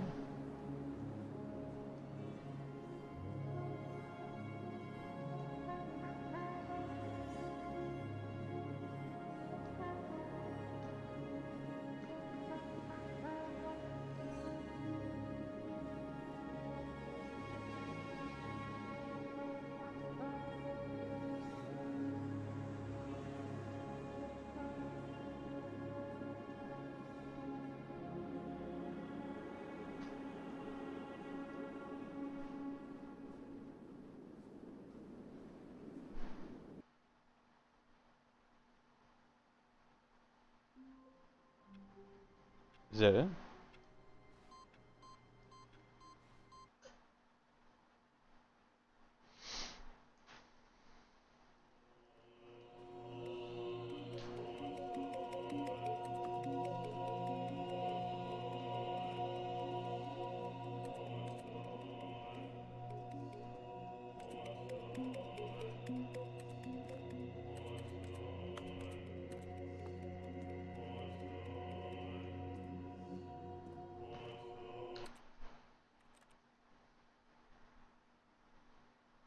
Alright.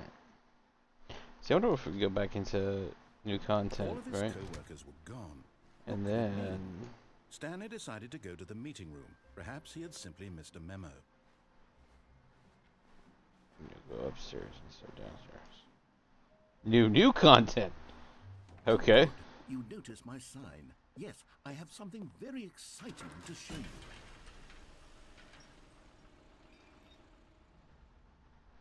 Okay.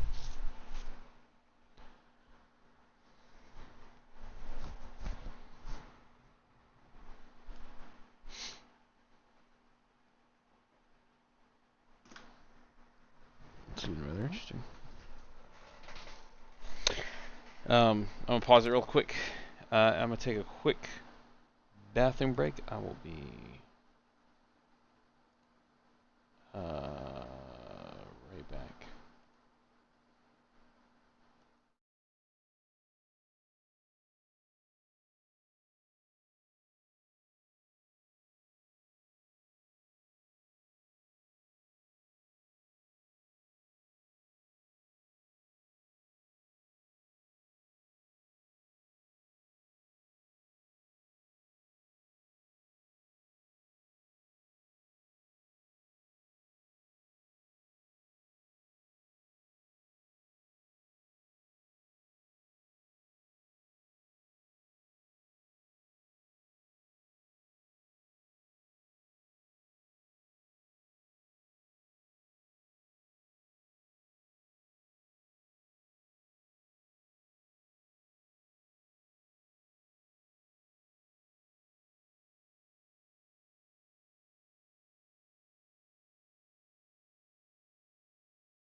Okay, I'm back. Let's go ahead and get back into it.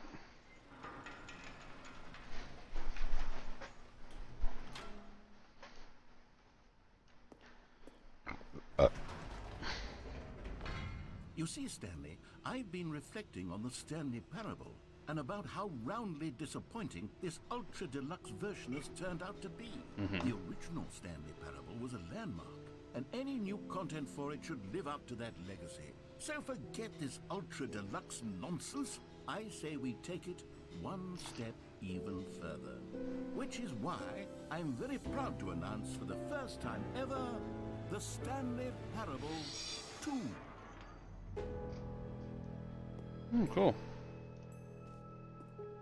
Yes, you see, isn't this far superior to a measly re-release with a few minor additions? Think of all the new territory we'll cover with a fully fledged sequel. An entirely new experience, built from the ground up.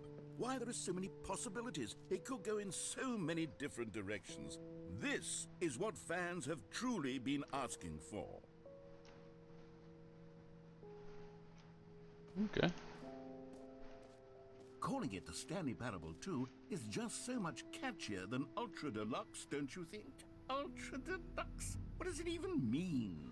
But the Stanley Parable 2, now that's an artistic statement right there. It's future-oriented. It screams progress and innovation and long-term franchising potential. Okay.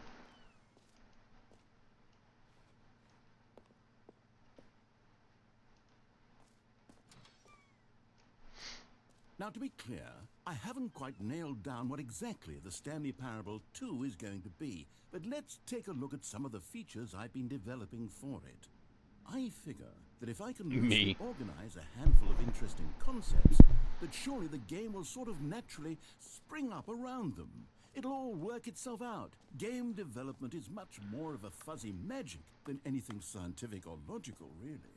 Didn't you try that before?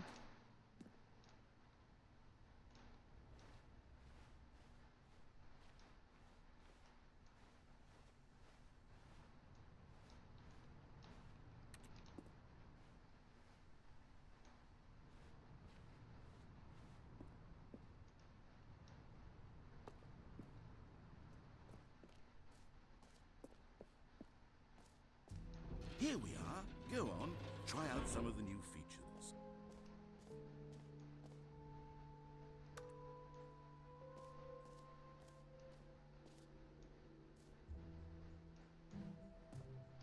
Okay, I'll be honest, I haven't yet decided on this one. I think that in the new version, the office could use a bit of decoration, like balloons. But I'm undecided on Get Well Someday and Happy 12th Birthday. Which would you go with? You know, sometimes when you solicit another person's opinion, it makes you realize that you knew which one you actually really wanted all along. Get Well Someday it is. Cool.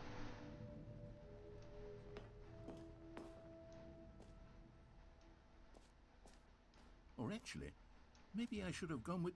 No, I've made my decision. We're moving on. Okay.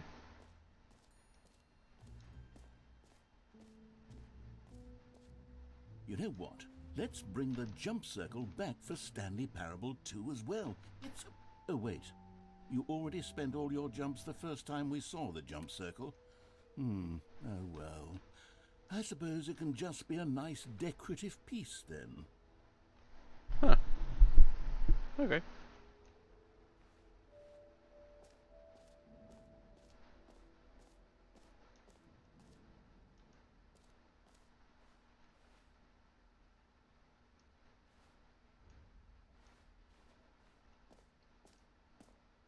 For achievement, huh?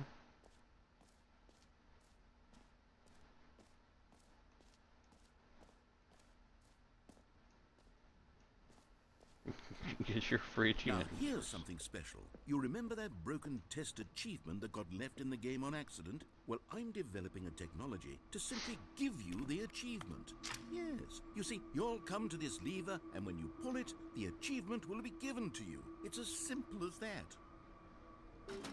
Okay, perhaps I should have clarified. This is technology that will exist. Right now, the achievement is still fully broken. I'm not a wizard, Stanley, but I guarantee it will be fixed in the sequel to at last satisfy the hordes of ravenous fans all over the world who have been uproariously demanding this feature. Gamers, we hear you, and I promise it will happen. Okay. Good to know at least. Shit.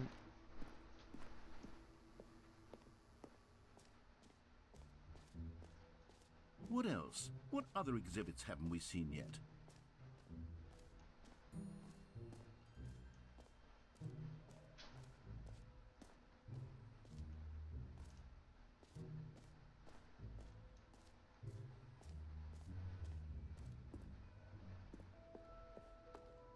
A common complaint of the Stanley Parable was that it was confusing and paradoxical, that it engendered a chaotic sense of reckless despair in those who played it. Well, I'm happy to say that after much consideration, I've engineered a clever solution to this fundamental problem with the game. It's the Stanley Parable Reassurance Bucket. You see, Stanley, anytime you're holding the bucket, a sense of calm and ease will fill your mind and your heart. It's true. You put it behind a glass thing then. The many disorienting contradictions of the Stanley Parable will feel perfectly normal and perhaps even comforting. You may even come to long for the gentle embrace of jarring cognitive dissonance while the bucket is in your arms. And to be honest, it's a much more convenient solution for me than actually redesigning the game to be less uncomfortable. Can you imagine what a pain in the ass that would be? Yes, the bucket is the perfect solution. Come on, give it a try.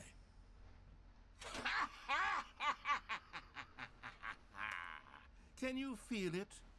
The glow of comfort, even in the face of crushing despair, must already be sweeping through your body. And in fact, can I say that I do believe the bucket lends you an air of charisma as well?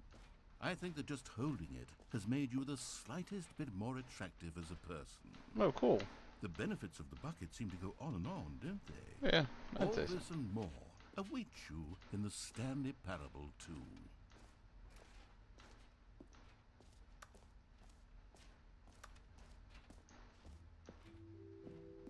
Does anyone give out awards for most enjoyable bucket in a video game? That really should be an award if it isn't already.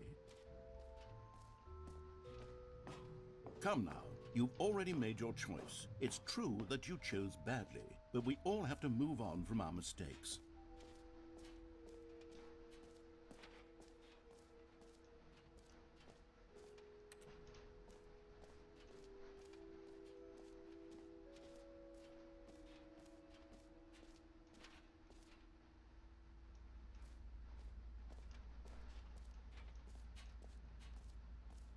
Stanley, here's an idea that I'm truly fond of. It's never been done before in a video game. This is in fact a hole that you can fall down forever. That's right. Infinite falling. You can fall until the end of time if you like. A stunning leap forward for video games as a medium.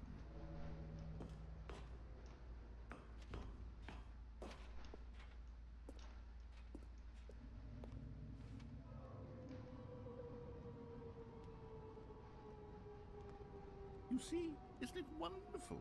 One of my more ingenious concoctions, if I do say so. Now then, since you've gotten to see the infinite hole, you can press the teleport button to pop back up to the top, and we can continue onward.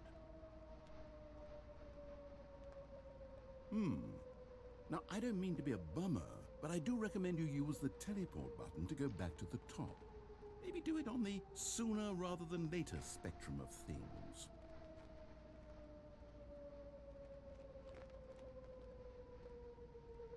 Okay, Stanley, I don't know quite how to say this tactfully, but it's possible that I slightly exaggerated the infinite. Is it a very, very deep hole? To be certain it is. It's an extremely deep hole. I don't want anyone to say that it isn't an astonishingly deep hole. It is. Is it infinite? Well, that sort of depends on your definition of infinity. From one perspective, the infinite is merely philosophical in nature. It's more of a... Okay, well, good for you. You found the bottom of the hole. You found me out, Stanley. I'm a liar and a cheat, and you're so clever. Look, I think the issue here is just that you're unusually fascinated by falling. What normal person actually wants to fall infinitely? I figured the hole was as deep as anyone would actually need. Don't you put this on me. Maybe you're the problem. Maybe. Look, things got a little heated there. I think we both said some things we didn't mean. I didn't say anything, Just so, put you all know. this behind us and agreed to just call the hole mostly infinite. Mostly infinite. If that works for you, then go ahead and press the teleport button to warp up to the top of the hole and we can move on. I'll just be up here when you're ready. Great. Now, I'm very excited to show you even more of my ideas for the sequel. Oh, for heaven... You see, I was right. The problem is you. The problem is that you like holes too much. Yeah. A normal person would have said, yep, that's an infinite hole right there, goes on forever till the end of time. Don't need to see it all, but not you. Oh, no, no, no, no. You have a weird sort of... Oh. Did the hole seem even shorter to you this time? I couldn't help but feel like you spent a little less time in there than you did before. I mean, admittedly, I didn't make an infinite hole. I didn't think it was that not infinite. Well, I suppose once again there's nothing to do here. If you decide you've had enough of the hole, you can hit the teleport button and come join me up above.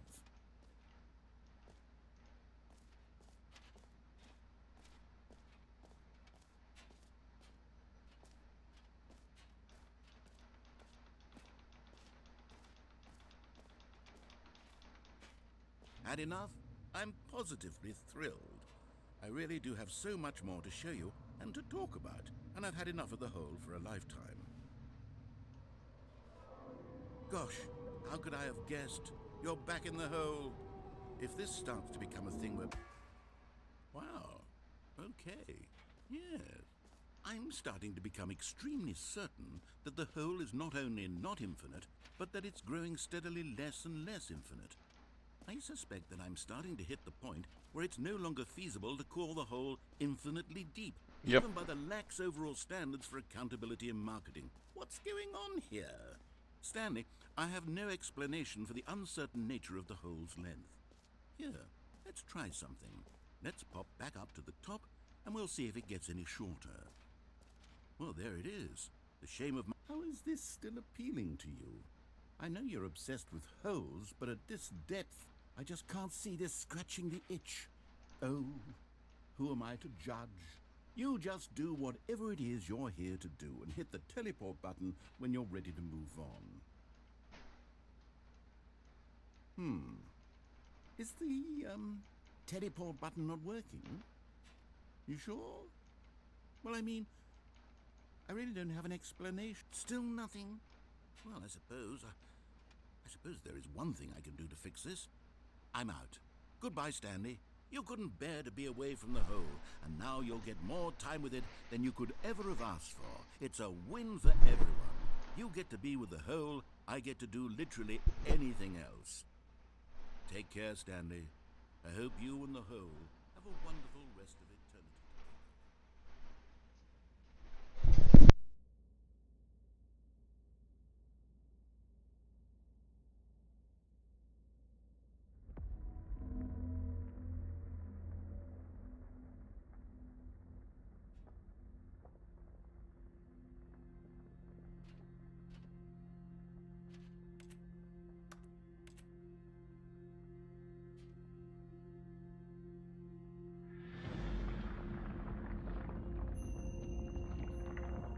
Oh, apparently it's going back down. Alright.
My head's stronger.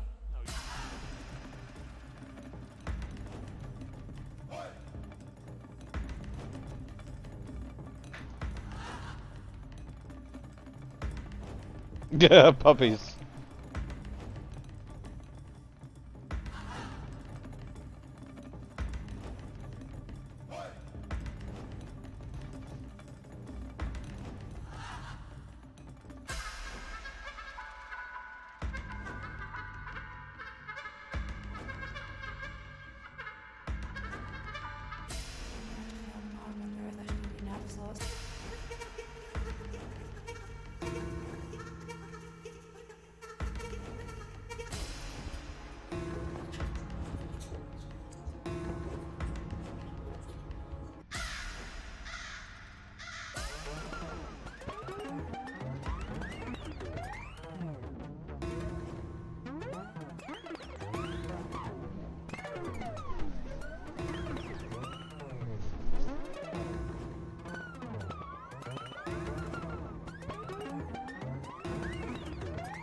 Stanley?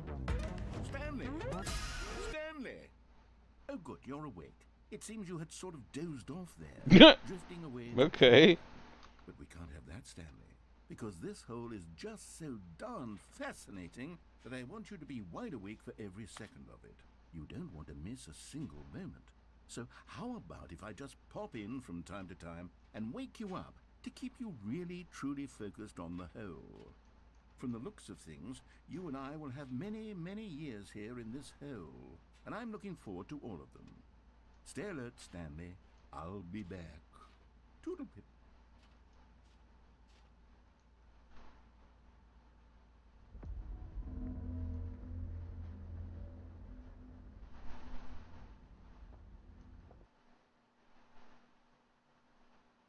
Cool.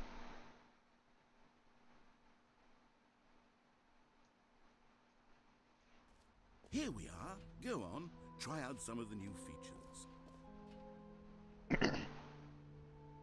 The button that says the name of the player that is playing the game. Here, name in the game. Okay. For the Stanley Parable 2, I asked myself, what do players really want? And of course, the first and most obvious answer is that they want to be individually recognized and validated as people. So with that in mind, my first addition to the game is this button, which speaks the name of the person playing the game. Isn't that wonderful? Yeah. Jim. Sorry, I should have clarified. Right now, the button only says the name Jim. But of course, in the final game, this button will say your name, whatever name that is. Here, let's have you role-play as Jim to really simulate the full experience of this feature. Just play along. I promise you'll love it. Okay, here we go. Let's take a deep breath, clear your mind, forget whoever you are, and simply become a Gone. person named Jim. I'm Jim. I want you to imagine yourself living as Jim. Okay. Sleeping and waking as Jim. Mm-hmm. Falling in love and being heartbroken as Jim. Seizing all of the world's possibilities as Jim. And as Jim, watching your dreams crumble into dust. Do you feel it deeply? Are Yeah. you really, truly Jim right now? If so, then please step forward and press the button. Okay. Jim. Nice. You see? What a thrill! What a rush! That was you! The button described you. Do it again. Do it again. Jim. Oh, it hits even harder the second time. Oh, If yeah. this were the only new feature in the Stanley Parable 2, it would still be worth the money. I agree. Let's take a break from the Jim button. I'm too emotionally drained from all of this personal validation. Jim. Whoa there, cowboy. Sometimes a person can be too much Jim. I'm putting the Jim button away. Jim. Otherwise, soon you'll start to lose all Jim. sense of Jim. who you actually Jim. are. Jim. Damn. I wanted them to keep saying my name.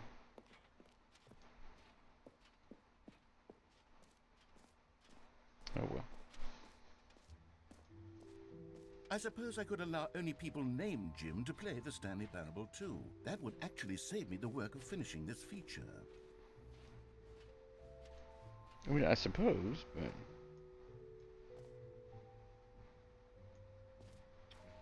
why'd you want to do that?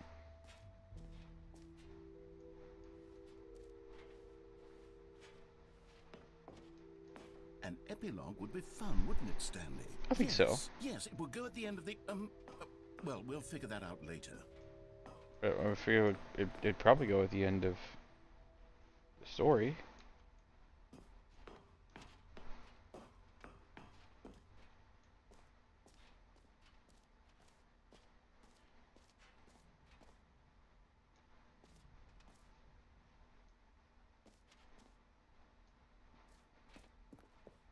I'll come back. I need to do this collectibles one.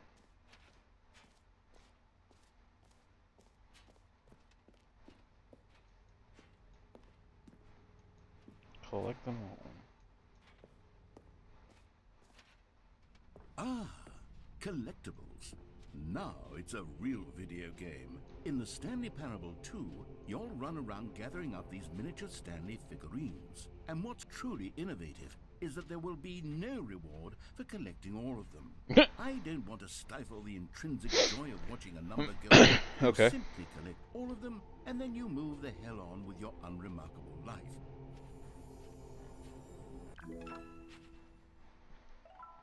Cool.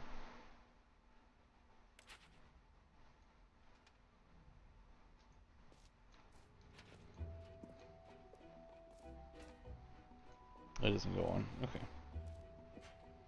God, it really is the worst when you collect everything in a video game and then they give you a big fancy reward for it. Absolutely tragic. Right?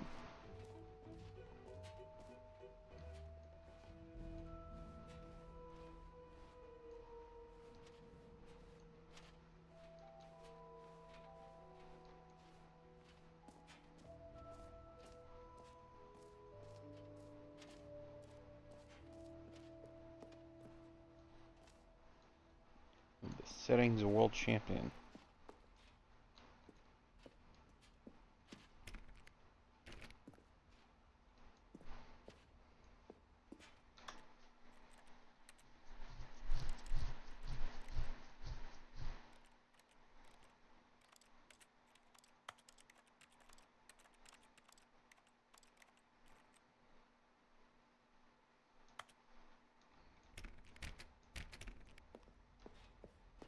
Guess we're not doing that one.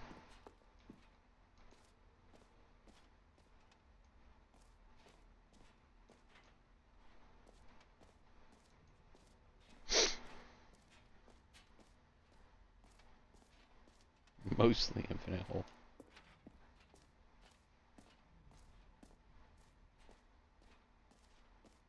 Fine. Ended. This map free achievement by this game merch.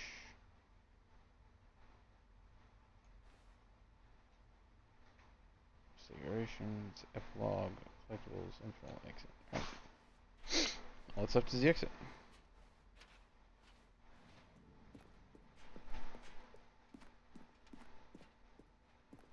All right, have you seen everything you wanted to? Ready to move on now?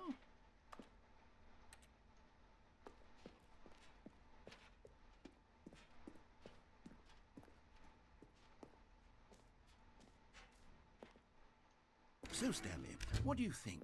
Do you like all of the new features? Yes, I know it's not exactly clear yet how exactly these features will come together as one single coherent video game, but I can feel it in my soul. It's going to work. There's definitely a good game in there somewhere. So Oh yeah. let's do an experiment. I'll arrange these new features together, and we'll see whether or not it coheres into a meaningful gameplay experience. Okay, are you ready? Here it is. I give you the Stanley Parable 2.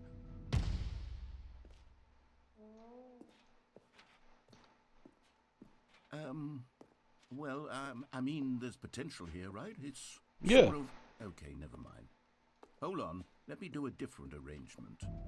Okay, yes, this is much better. I feel good about this. Here we go. Version 2.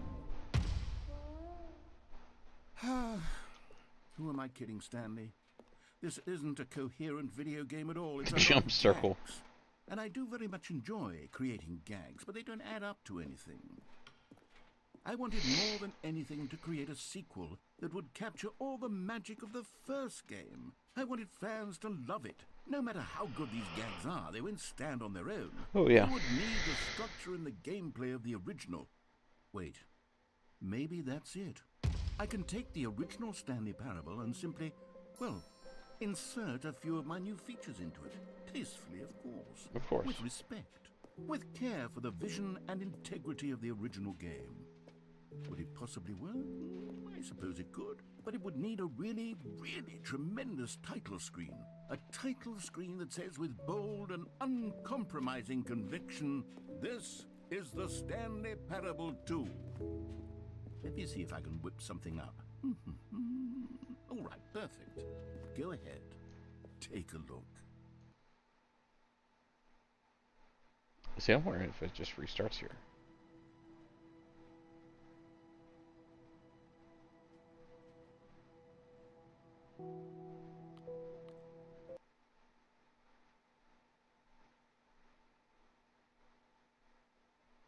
This is the story of a man named Stanley. Stanley worked for a company in a big Damn building balloons. where he was employee number 427. Employee number 427's job was simple. He sat at his desk in room 427 and he pushed buttons on a keyboard. Orders came to him through a monitor on his desk, telling him what buttons to push, how long to push them, and in what order. This is what employee 427 did every day of every month of every year. And although others might have considered it soul-rending, Stanley relished every moment that the orders came in, as though he had been made exactly for this job. And Stanley was happy. And then one day, something very peculiar happened. Something that would forever change Stanley. Something he would never quite forget. He had been at his desk for nearly an hour when he realized that not one single order had arrived on the monitor for him to follow. No one had showed up to give him instructions. Get well someday. Meeting, or even say hi. Never in all his years at the company had this happened. This complete isolation. Something was very clearly wrong. Shocked, frozen solid, Stanley found himself unable to move for the longest time. But as he came to his wits and regained his senses, he got up from his desk and stepped out of his office. All of his co-workers were gone. What could it mean? Stanley decided to go to the meeting room. Perhaps he had simply missed a memo. No matter how hard Stanley looked, he couldn't find a trace of his co-workers.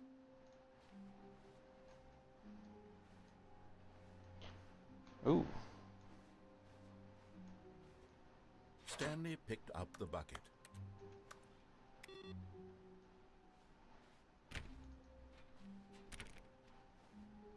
Just gonna carry this bucket around. Be okay with that.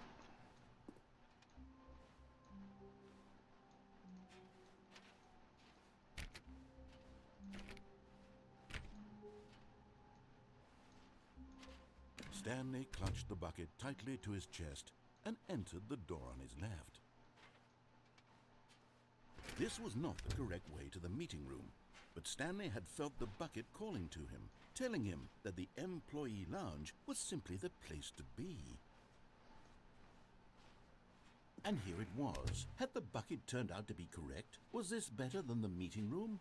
Yes, Stanley thought to himself. Yes, perhaps it truly was. How insightful the bucket turned out to be. No, never mind. The bucket was wrong. Stanley took the door on his left to go back to the meeting room. No, said the bucket. Don't go to the meeting room. Go somewhere else. Oh my A god. cargo lift, yes. Go there. Go to the cargo lift. Good, said the bucket. Now ride the lift all the way to the top. There's something up there I need you to do. Stanley did not question why or how this bucket was speaking to him. It should have alarmed him, of course, because buckets can't talk. But Stanley chose not to think about this obvious fact. He was firmly convinced that the bucket had spoken to him, and he unthinkingly did whatever the bucket asked.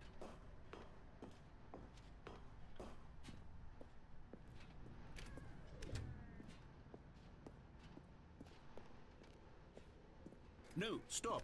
Look there on the wall. You see, there's a sign right there. It says, no buckets past this point. Stanley, how could you think it was okay to bring the bucket here? Unless, what if the problem is that you actually don't know what is a bucket and what isn't a bucket? I mean, that could be a problem, but you know, I generally know what a bucket is. Which, if that's true, well, my goodness, I think we have to do something about it.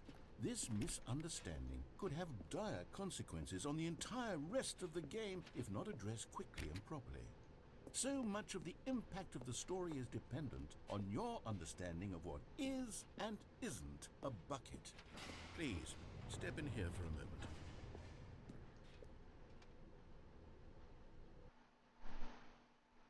Alright. Now then, I'm going to run you through some test scenarios, and you'll tell me whether or not the thing I'm showing you is a bucket. Simple enough, right?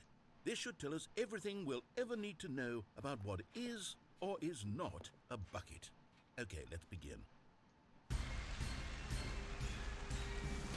Item 1. Is this a bucket?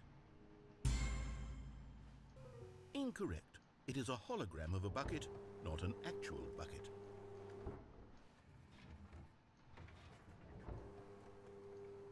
Item 2. Is this a bucket? Right? I'm like... Incorrect. It is a 3D printed recreation of a bucket, not an actual bucket. 3D printed bucket is still a bucket, though.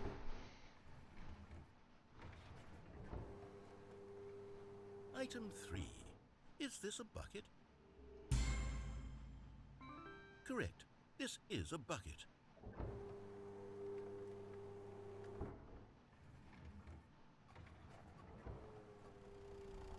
Item 4. Is this a bucket? Yes. Are you hallucinating? This was a gimmick. How on earth did you manage to screw it up? Absolutely incredible. Let's just move on to the next one. Absolutely incredible. Is this a bucket? Correct. This is a bucket. Apparently it's a bucket.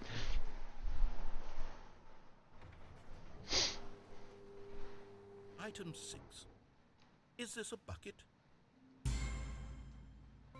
Trick question. Both. Gotcha. Okay. Item... Wait, hold on. I can't find the next one. Let me see. Should be around here somewhere.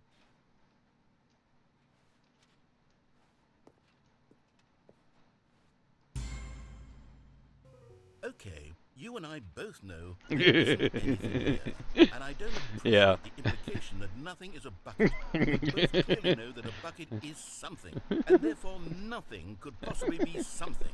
Unless, in your twisted mind, have you somehow convinced yourself that a bucket is nothing? Answer me straight, Stanley. Do you believe that nothing is a bucket?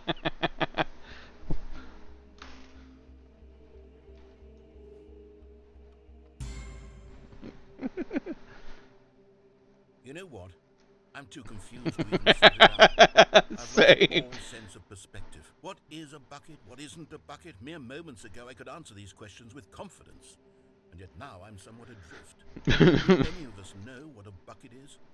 Am I a bucket? Stanley, I can't keep doing this. I'm losing myself, and myself was all I ever had to begin with. I'm afraid the bucket is threatening to tear our relationship apart. I can't have that. I'm sorry. But I'm going to erase all buckets from the game entirely. Okay, here we go. Dang. Sucks. What happened? Is everything gone? Why did everything disappear? Wait, was everything a bucket? Everything. Every single thing in the game was a bucket. Every single thing. I had no idea. How could... Except me. I'm not a bucket after all. And you, Stanley, you're still here. You're not a bucket either. Oh, this is wonderful news. We're not buckets. We're not buckets. Yes, I actually feel much more at ease right now. It's delightful to get some clarity on that issue, but it doesn't change the fact that we haven't got a game. So, tell you what, I'll reset everything and we'll put back all of the buckets, okay? And we'll know that it's all a bucket. But if you run into anyone else, maybe don't mention that. Who knows what that information might do to a person. All right, here we go. Okay.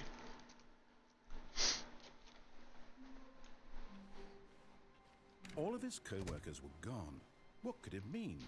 Stanley decided to go to the meeting room. Perhaps he had simply missed a memo. Stanley lifted the bucket into his arms, and a wave of comfort rushed over him. Stanley clutched the bucket tightly to his chest and entered the door on his left. This was not the correct way to the meeting room, but Stanley had felt the bucket calling to him, telling him that the employee lounge was simply the place to be. And here it was. Had the bucket turned out to be correct? No, never mind. The bucket was wrong. Stanley took the door on his left to go back to the meeting room. No, said the bucket. don't go to the meeting room. Go somewhere else. The cargo lift, yes, good, said the bucket. Now ride the lift all the way to the top. There's something up there I need you to do. Stanley did not question why or how this bucket was speaking to him. It should have alarmed him, of course, because buckets can't talk. But Stanley chose not to think about this obvious fact. He was firmly convinced that the bucket had spoken to him, and he unthinkingly did whatever the bucket asked.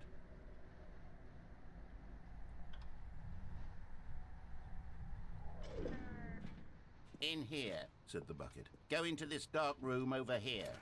Stanley once again obeyed blindly.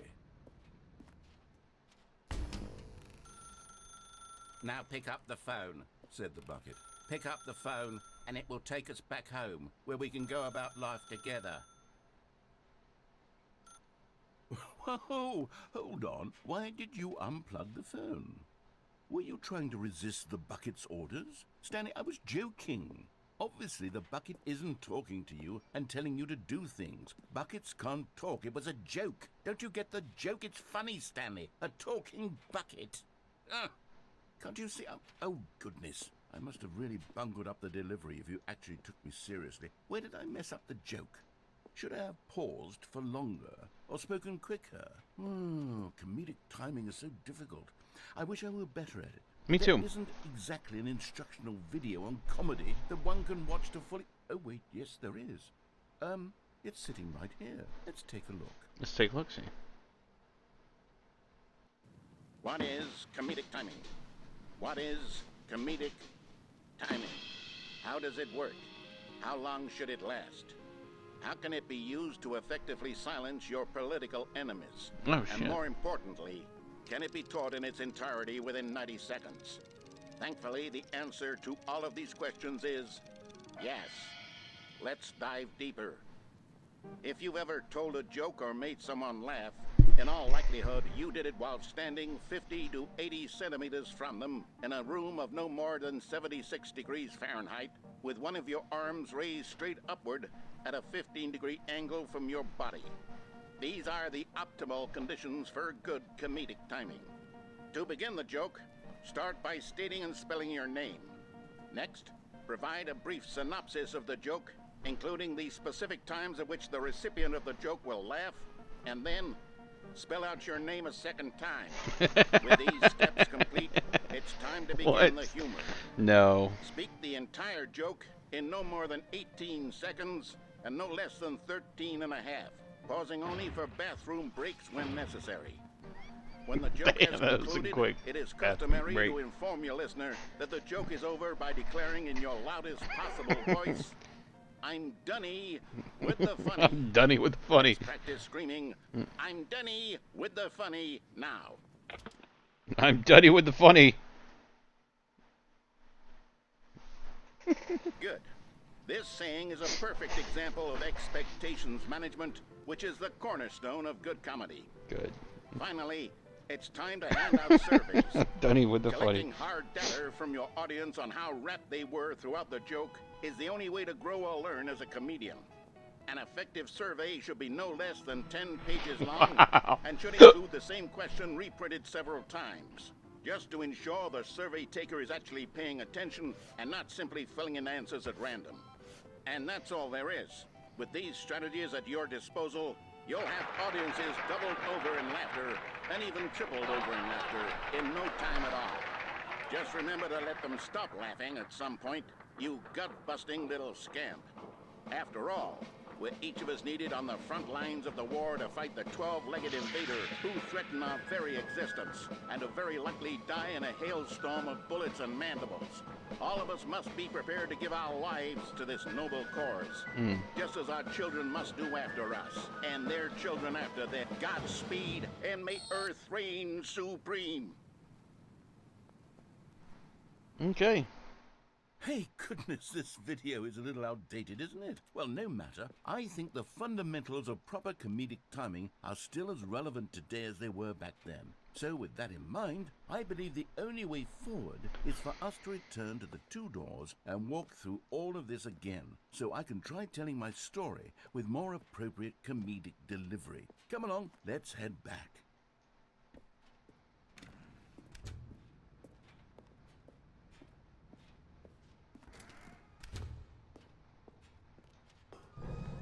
I can feel it. This time, I'm really going to nail the delivery. You'll be in stitches. A talking bucket, you'll say? How ridiculous. How absurd. What a hilarious concept. The king of comedy. That's what you'll call me. Thank goodness we had the instructional video.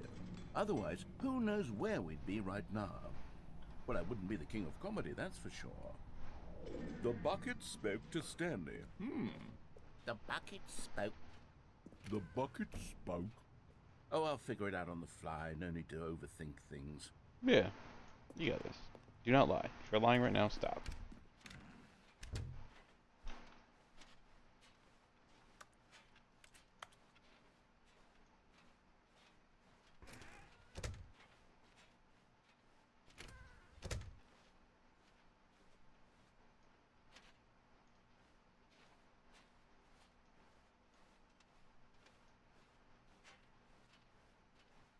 Here we go. You ready? When Stanley and the bucket came to a set of two open doors, they entered the door on the left. No. You were supposed to go through the door on the right, leading back to the phone. Did you not even look at the instructional video? I think this is all covered very clearly. There's no way I can make the comedic timing work now. It's done. The joke is completely done and over. It's all your fault, Stanley. I'm going to be ridiculed in the community of other joke writers. I'm going to be shamed at every one of our meetings from now on. All because you couldn't watch a simple video and take a hint. Are you proud of yourself for bringing me down, Stanley? Are you proud? Here we go. You ready? When Stanley and the bucket came to a set of two open doors, they entered the door on the left.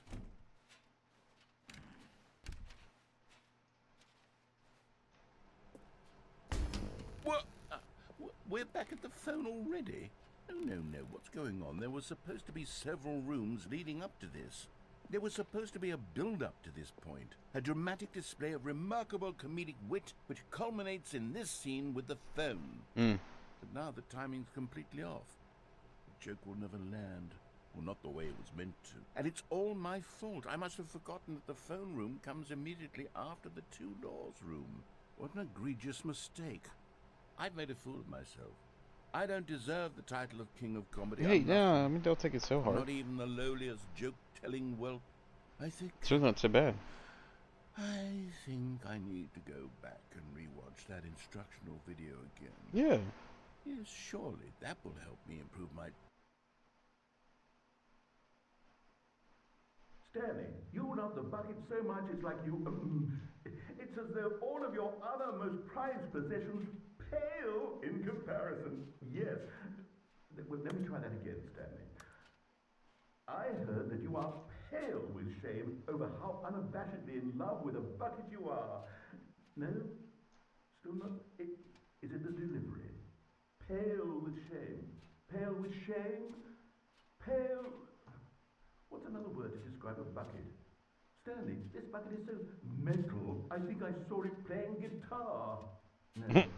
We're getting away from making fun of Stanley's obsession with the bucket, which was the whole point of this. I'm no good at these jokes. You're not bad. With more instructional videos. That's exactly what it is. That's Yeah. what will make me the king of comedy again. More... Get you some dad jokes while you're at it. Let's see.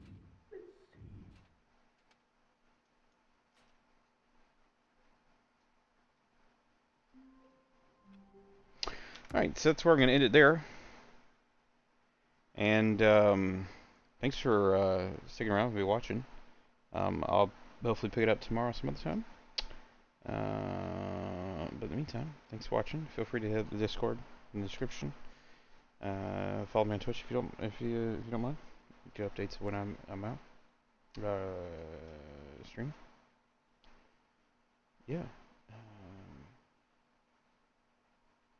Thanks for watching.